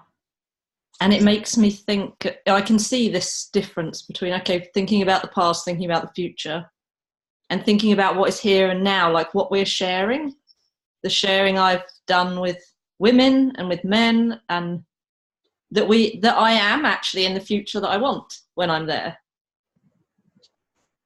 which is really cool. Like, yes, we did it already. To focus on that gives, like, I don't know, some of this heaviness from this week, just like, yeah, okay, future done. Yeah, check. Next problem. Yeah, and that helps you deal with your own personal loneliness issues, because you're always occupied and expecting to another appointment or another meeting coming up later. Part of the plan is developing, and you're interested in getting your ideas out on the table with the people you collaborate with. That's all part of the excitement that helps, keeps you motivated and coming back for more.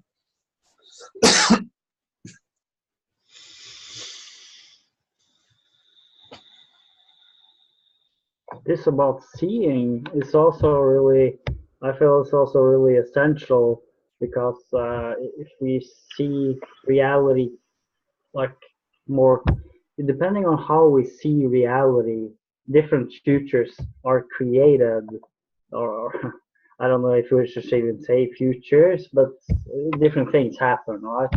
So because I was just reading a little bit in some of the Gospels, because I think it's a little interesting, and there, of course, turns out that he's talking very much about seeing Jesus' character, and how the transformation of reality almost by how you see it, and like how he's curing all these sick people. It's blind people being cured again and again and again. So I sometimes wonder if it's a parable for something inside of us that can open our eyes, you know.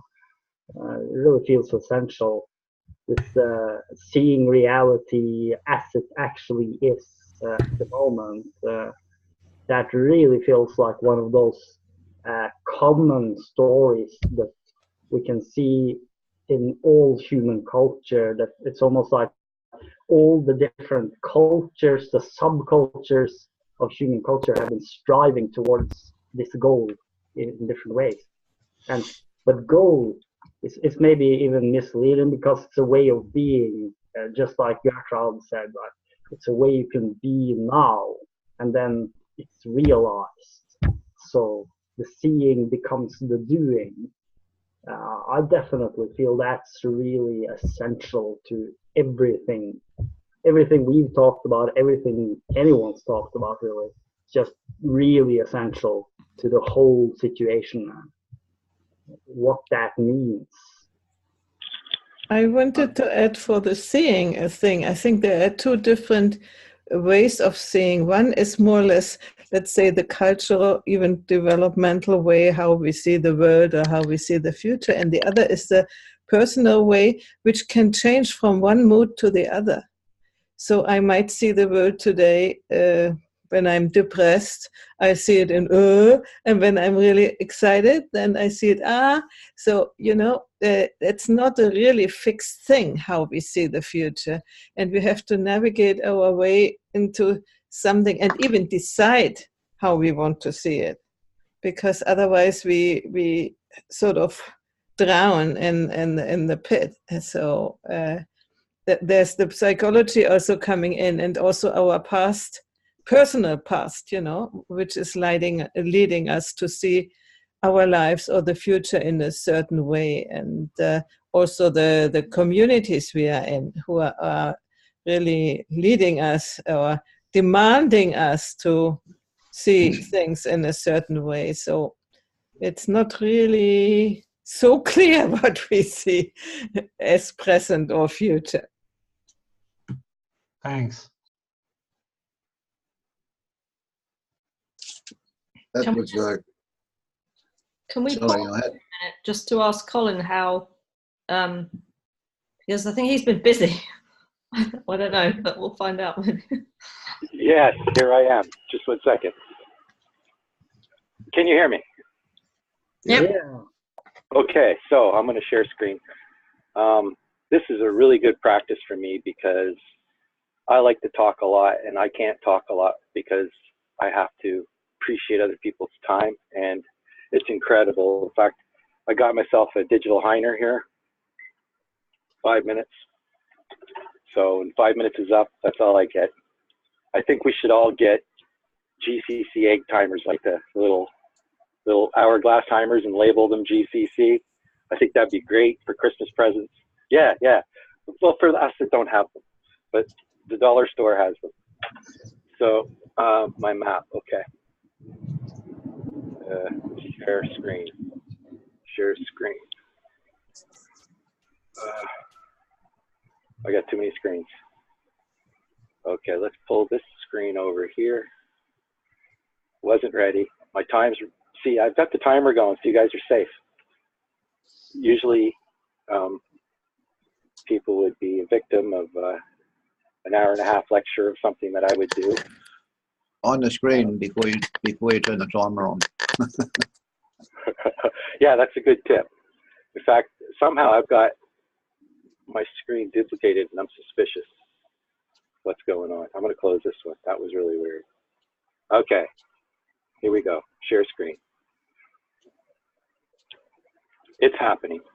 Okay, so if we go back to the main map here now, here's the text. I've got a whole bunch of this left to do. And while I'm doing all this text, putting it into the map over here, which is what we're doing today, this weaving session, it's a lot to put it in there, and it may or may not be in the right order. This is definitely not the right way to do this, but that's why I'm doing it, to learn what's the right way to do this. And there's probably a lot of other people that can contribute to this idea, but it's good to have a little look. So I started out with one map, and it was the GCC group or something. This is the main node right here, and it was called the GCC, and then I got 3 minutes left. So then I decided, with talking with Sam and Doug in a meeting, that there was no group called the GCC, but I always knew there was a GCC entity. So that's what I was kind of mapping out anyway. And I got this little picture here. I don't know if you can see it, of the players. And I haven't filled in everybody. This is where Harry could really come into play. But I think it's nice to make it a little bit personable. And this is kind of where it began. You can go into the backstory of the GCC. And this looks all electronic complicated, but really all it is a hook up to the website, all the Zoom calls, date time calculator, just stuff that for me, you don't need it, because if you go to the website now, it's all there. I really think the website's done a really good job of listing. In fact, this goes to the website, that goes to the website. Here's the list of the Zoom calls I used at the beginning, but if you go to the website, they're all there. If you just scroll down a little bit, there's a little carousel that goes, and it's really coming along. I think we should promote the website. This is for stuff we don't know. Once we figure it out, then we can put it somewhere like the website. I got 1.5 minutes left. Wow. Okay, so the idea is you can take it easy, Colin. We can give you a bit of extra time. Well, I'm trying here. I saved it all up. So basically, I used to have the conversations way off to the right, and the players were way off to the left. So what I've done is I've got a direct link to the conversation maps here, and a link straight to the players map here. So if we go to the players map, we'll end up here. And you see, Carl just started today. Look, this is all Carl's got, Dr. Story. So, you know, I'm not even sure this Bruno is. But as we go up to the, you know, there's Andrew. He wrote a book. He's got this new article, or an article on, I think it's on Medium. Actually, it's on andrewmcdonald.com. And here's Anna Stuff. Here's Gertrude. She wants us to see her Prezi, she said. I don't know who the guy is or what he was talking about, but there's a note there. Please change the A and U. It's Gertraud. A-U-D. Yeah. Thank you. It kind of looks the same to me because I'm a tad bit dyslexic, but sorry. It's very interesting seeing all these new spellings of names, because I'm not used to so many foreign names. Mm-hmm. And here's Heidi. Oh, there goes my timer. She's with the Wisdom Factory. All of these are links, by the way, to, you know, your thing. Like I can go and zip to you real quick. And for example, here's the Appreciators link. And I could see Harry really making this into a three-dimensional board game somehow, you know, by just seeing kind of like my primitive of attempts. And one neat thing is that we can twist these, Harry. We can twist these. Okay. Mm. So here's Lucy. She's into girls' sports. And I would have to ask her, is that your current thing, or do you have 3 things on the go? What would you like to highlight, kind of idea, if that would be useful? She was telling me also, we were doing a little bit of personal work on my idea of gaming having a personality side. And that brings me to something larger I wanted to say as far as the conversation today. Jump out of the mapping role into the conversation role. I see from my experience at GCC having 2 main entities, one being the character building and another one being the profile building. So character building is getting ready, you know, dealing with all of these personal issues and feeling a part of things. Very important stuff that surprisingly means more to me than I thought it would.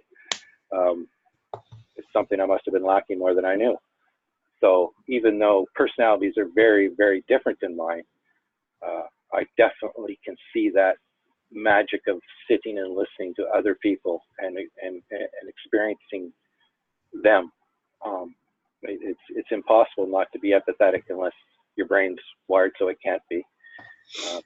So there's that side of the GCC, and then there's the side where everybody's off doing their projects and building profiles. And so, you know, if you have a really good profile, then, you know, probably what you'll end up looking like is Joshua over here, right? Boom. Just, you know, there's not really much. We are actually signaling on Basecamp. So I go into Basecamp and do all my stuff with Joshua for the most part, and I don't even have his website here. So really, I'm not trying to explore Joshua because we're close enough. I'll add stuff here, but this is more for people that I'm not like. Here's Fleming. We talked a little bit. He's into this conversational experiment. So this is his thing. Woohoo! Anyway, and he ordered some googly eyes because he's going to make a sock puppet army, and I thought that was really cool. In fact, I think I was in a call with him and somebody, or I don't know. Anyway, it was one of those dream worlds where these very charismatic people come in, and so he's one of these type of people, and I can see why you want to have him host some of these conversations and story. I think story is very important. I think it is all story in the end. There's Tammy. And so if you've done a profile video, this is a really good place where I would highlight it. But I guess the point is that once you know everybody and what you're doing, then this stuff is all just busy work. But I think there's a big game involved in learning and knowing people, and there's probably a good way to do it. And it could be like Harry can let his mind wander, but you know, there's all kinds of, like this Own It icon down here. Like Tammy mentioned it today in a big way when she was, you know, I typed it into the chat because I could see Tammy's, you know, this Own It icon. You know, Tammy just hold up a sign saying, you know, we got to own this, and it's like a symbol of something, like a stake in the ground or something. So all of these are kind of like little symbols. This is not extremely well thought out. It's more like placeholders for ideas where other people can help build it stronger, because it's just way too much for me to do. And like trying to finish off, this is the conversation today. And as you can see, if we go into here. Was it useful, Colin, how we talked today? Did that add something new to your process?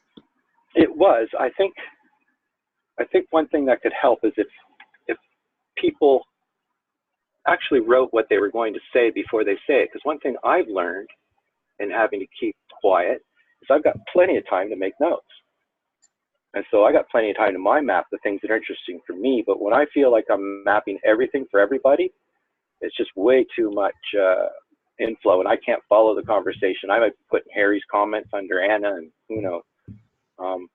So you kind of do break the flow when you of the conversation when you try to enter this level. So the more that you're already familiar with the map and use it as your hard drive or whatever, and you just add a piece to the map saying, you know, this is our GCC map if that's what you see it as.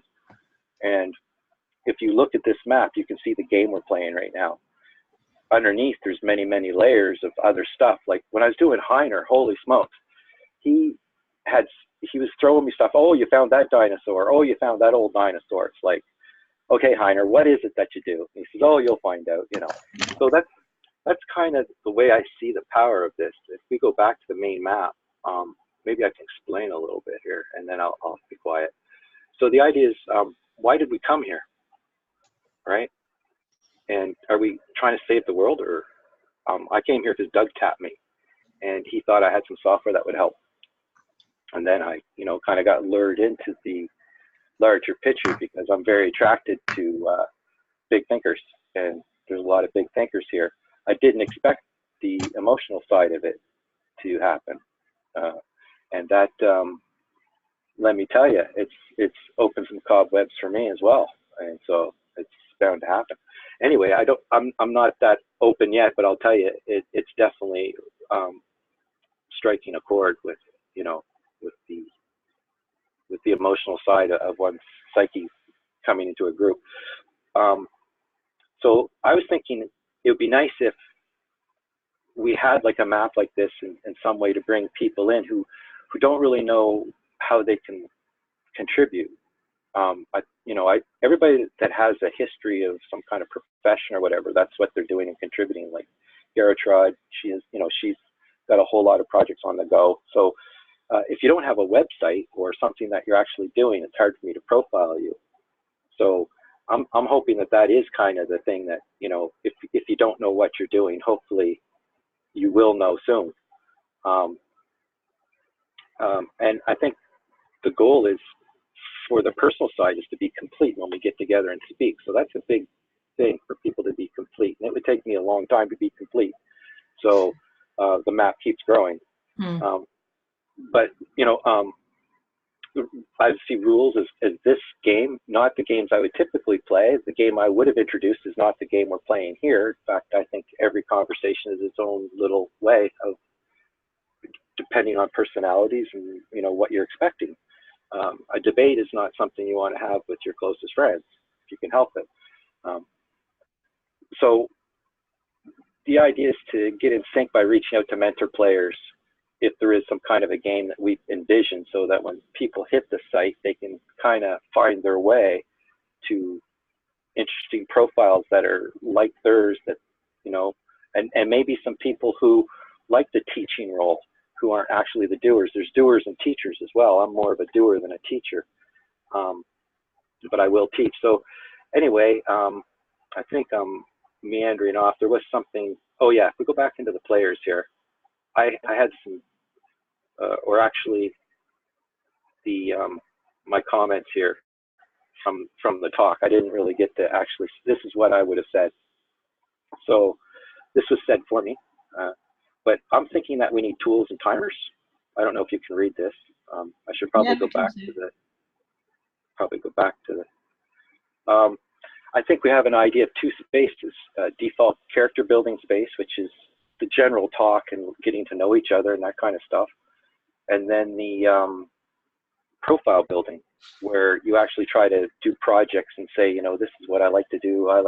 My name's Harry and I like to visualize, and I'm gonna, you know, if you want something visualized, I have an example of a perfect profile written by Tim Berners-Lee on his website, if anybody's interested. Like, you don't need to map him out at all. He's already done it. So that's my idea of ideal profile. So I think my game is to have a profile that's appropriate to the conversation, so that you're on the same page with the other person. Love that same page diagram. If you haven't seen Harry's new same page diagram with the conception of what truth is and the truthiness, and then it spirals off into subgroups of truthiness. It's beautiful. Anyway, paying it forward is what we're doing. I haven't heard any money offered, but I do think that we need to maybe have some people who are good at fundraising to see if there isn't some kind of artistic process, I hate to say protest, that could get Heiner some funding, because that's the reason why I think things languish, is because they're not funded the same way. And he makes that point. Like, they gave me $100,000, but that's just peanuts, right? Like, so I think that's a big thing. Colin, sorry to chop you off, but I'm just aware of the time and that we've been going for 2 hours, and that maybe that's it. Okay, so I went to 10 minutes, I guess. Sorry. we need 2 timers. This was great. This was great, Colin. Yeah. So it gives you a little bit of a zoom in, and I've got a bunch more you can see here on the chat. That's where I left off. So this stuff I could put in. But what we could do with it, like, that's another conversation. What are we going to do with the 5 that I've already done, right? And I think there's some responsibility of the person not to say too much, knowing that it's going to be mapped, that your words should matter, and that if you want to be part of the game, then you've got to kind of clean up your own little spot once it's made. It's the idea to make it so it's more automated, so it's less work for you. But in trying to research what's necessary, I can see there's a requirement where people have to be kind of attached to what they say, and saying to others. You can think of it like Facebook posts that are, anyway, I won't go any farther. Tim Berners-Lee, New Solid Network, very good. Thank you. Right. So it's 10:30 at least with me, and I need to go to bed soon. So maybe we could just do hear what it would be really fun to hear what everyone's thought of this whole process. Yeah, I can do a little wrap up. I just want to share, Colin. Colin, could you share that link in the chat to that guy who had the profile? Because that would be fun. Yeah, I think there's quite a few people now. I think what I'm going to do is get some feedback and then try to put this together, because it's through a few different levels. But yeah, we'll follow up on that, Glenn. Definitely. I want people who's interested to help take over some of the stuff that's to live on for whatever's useful. Anyway, thank you, Glenn. Yeah.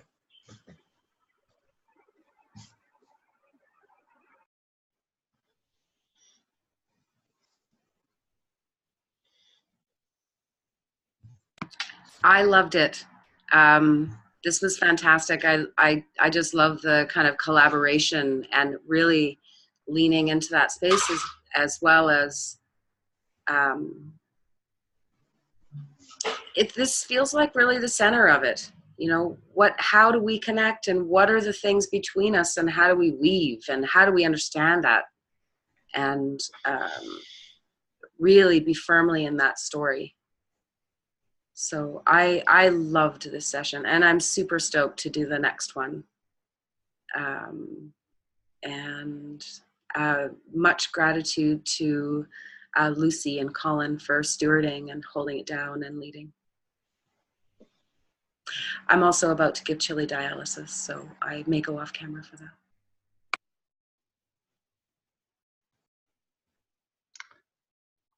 I like this presence.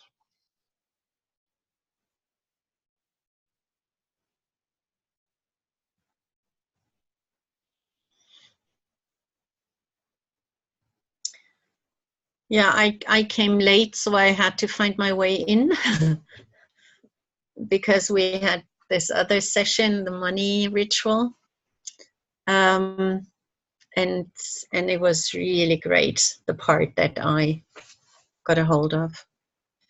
And I will ask Ben to give the links so you can see it.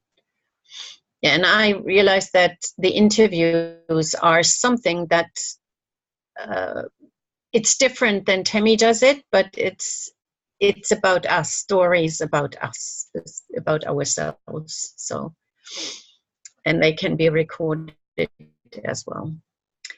And I want to add that I love your presence, Heidi, because you were like, okay, I'll see what you do there and kind of find out. And so the last 2 or 3 times I had this feeling, she's here. This is so great. Just to bring yourself in. And Colin, thank you so much. I'm just blown away by your work, and I will stay on and would like to have the link as well. And I'm tired. Same time as Lucy. Yeah, as you name me, I come next. I also have the feeling that I begin to be part of the group in some way, because it's sort of more attracting me now, the what we are sharing. And before I was more like observation, you know, and I get a little bit more what it is about. And a real big thing which I experienced was with the video of Harry, and also when I saw the Heine this session, which I didn't know even about when it was on. So it gave me a little bit more insight in what people are, because, you know, everybody says 5 minutes, another 5 minutes, but it's not really, I don't understand really what is behind the people. And for instance, Andrew, obviously he has shared his story, but I don't know anything about it. So it's, for me, it's really important to get to know you. And I mean, I know a little bit more Lucy and Tammy and Gertraud anyway, because we are having more conversations already about, let's say, heavy topics in the past. And I also wanted to suggest for the next Women Matters to talk still about sexuality and abuse. I don't know if you agree on that. I think it is in the air at the moment. So I will prepare that tomorrow. Anyway, yeah, I'm happy to be here, and sometimes I feel inspired to say something.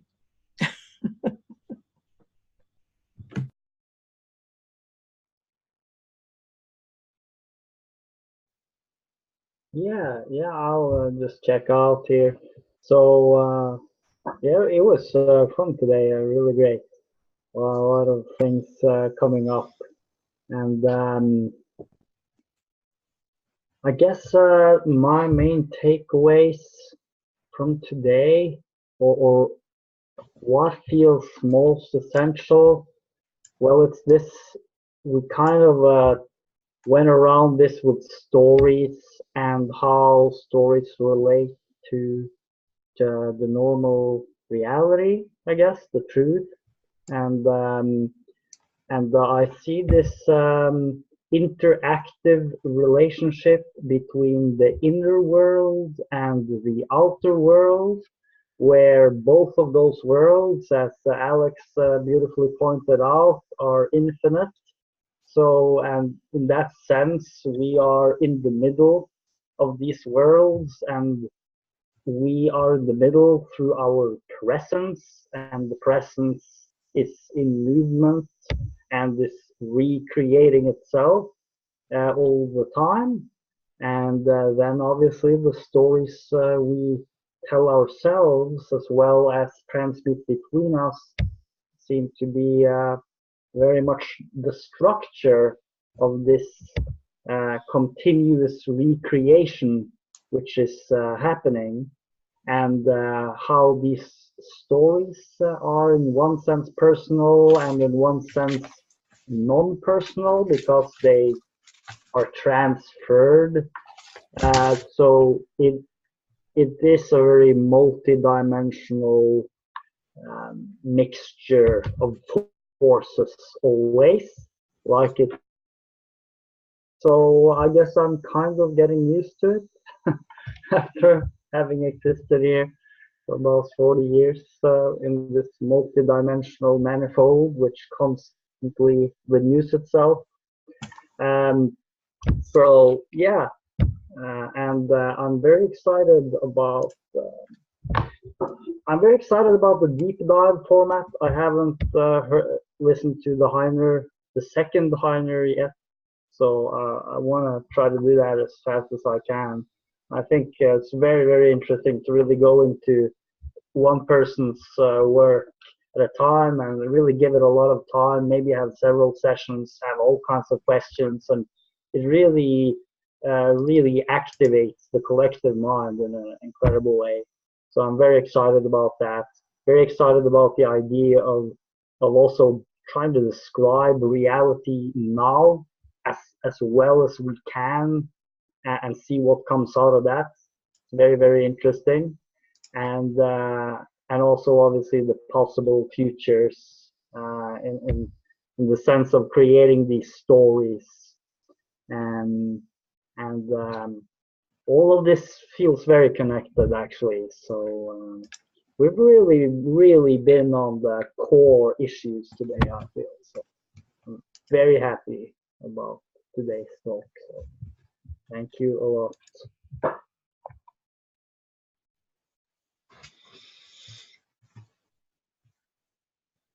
Well, we're running out of time, so I better make this a quick checkout. I think it's great to have the developments we've seen in the maps Colin's making. They're interesting and they're coming along great. It's going to be fun to see them animated somehow into a story. If that could be woven into what Harry's doing with his art, well, that would be something interesting. But I've got my own business in the line, and I'm writing the story of my own to share with the group. It's like I've got this director who's come along and dropped $100 million in my lap, and he said, "Here we are. There's the crew. Here's the money. You write the story." And it'll be on the big screen. So that's a difficult situation because part of the story is painful to tell. You know, I've had an interesting past, and but the good thing about it is that I've learned how to show up, grow up, and produce something tangible that can benefit the commons, the whole, and do it unselfishly. Give it away instead of holding it like a corporation would want to do with a story or a book. I can publish me blogs and link them into me mind map. So that adds another interesting feature. And the Healing Humanity Facebook group and things like that. But I don't think that money will ever eventuate, you know, even though I'm suing Facebook because they're sending bot traffic instead of human traffic as a result of the ads I paid for. And I thought that's unlawful. That's like cybercrime and obtaining funds by deception. But that's another story. At the moment, they're refusing to even discuss the matter. So I'll have to report them to the cyber cops. And, you know, Facebook, if you pay for ads, you expect to get human traffic, not bots. You know, and we detected the bots because I'm an administrator at the web service, and I can see the results of the traffic coming through the web service. So we know straight away whether we're getting human traffic or bullshit bots from Facebook. And I better shut up now because I think there's another one Gertrude hadn't checked out. Is there a Gertrude, have you checked out? Yes. Didn't you? Yeah, Harry, you did also. Oh. And I have the question with your brother, Alex. Go ahead. You've done a checkout. What did that? I didn't hear that, Gertrude. Yeah. I wanted to know how Alex's brother is doing. He's got a problem with his blood. It's a bone marrow cancer, and he has to stay alive. He's got to have blood transfusions every couple of weeks. Down in Sydney, he's living in Western Sydney with his daughter at his daughter's place. His daughter is a pretty clever rapid typist. She does transcription typing for reports and things and conferences. And she studies in the university. She's studying criminology, getting quite good results in the tests and passing exams and things, which is good news. Because she can get work in a court, perhaps open her own law, study law or something, and open her own firm. But you know, Jimmy's 74 years old, and the cancer's got him. He's got other problems as well with his lungs, asbestosis. So he's having a rough time. You know, as they say, when you reach a certain age and your time's up, you've had a good innings if you reach that. Like a lot of people die much younger. Okay, thank you.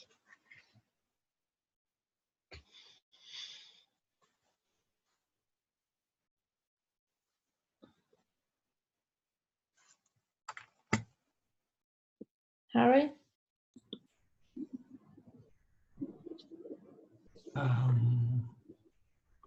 I think I like the way this is going. Things are getting together, not just as personal, but also as stories and the way we think about the world, and also the feeling of what that can mean, what we can do with it. So the potentiality of this group has also become stronger for me, I think. And I like very much also the fact that we are getting more and more Tammy's hosting. We got two now. But the fact that people are taking over, and it's not just up to Tammy or Sam or anybody else, or that more people stepping up and becoming more present in the present. That's basically a realization of the future I would have liked to see. So that proves how well we are doing at this very moment. Thank you. With that, I'm out, I guess, more or less. Yeah, I think this was really fun. It didn't go in the direction I thought it might, or maybe that I wanted it to, but it was still really interesting. And it feels really great to see what Colin's done and to have other people see that. And so it feels like with what you just said, Harry, we've done that and we're doing more collaboration in that process. So that feels really good. But a poem popped up during this call that I want to read to all of you, which feels like it sums up one important part. So I often close my eyes when someone reads something. So if anyone wants to do that, then you're welcome. But I'm just going to read this poem as we check out. We seldom notice how each day is a holy place, where the Eucharist of the ordinary happens, transforming our broken fragments into an eternal continuity that keeps us. Somewhere in us, a dignity presides that is more gracious than the smallness that fuels us with fear and force, a dignity that trusts the form a day takes. So at the end of this day, we give thanks for being betrothed to the unknown and for the secret work through which the mind of the day and wisdom of the soul become one.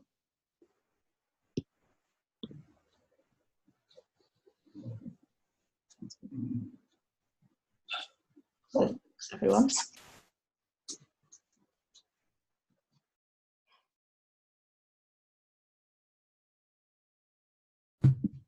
Thank you for that. But I have a curiosity, Tammy, the other Tammy or the real Tammy, what are you doing there?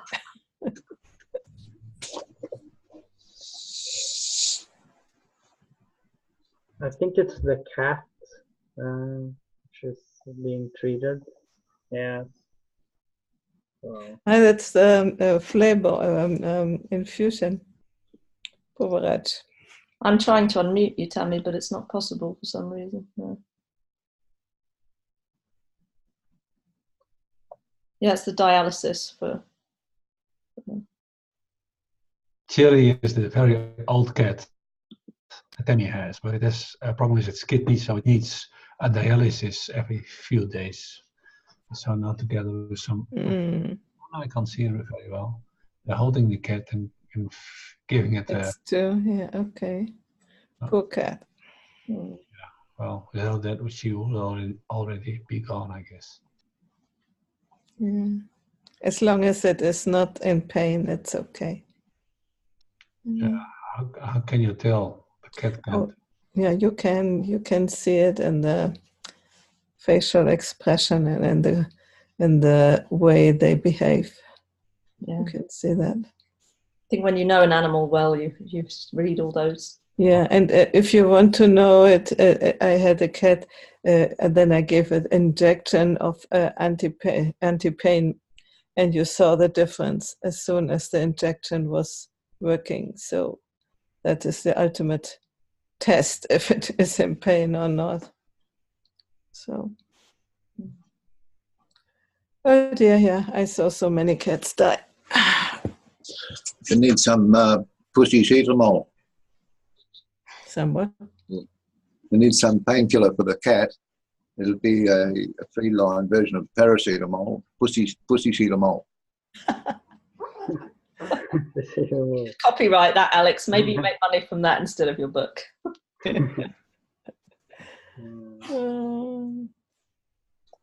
Right, everyone. Is it? I want to go to bed, but seeing as I'm hosting, me too. Cut you all off. Yeah. Good night. Good night. Bye bye. Good time in Europe. Bye bye. Bye.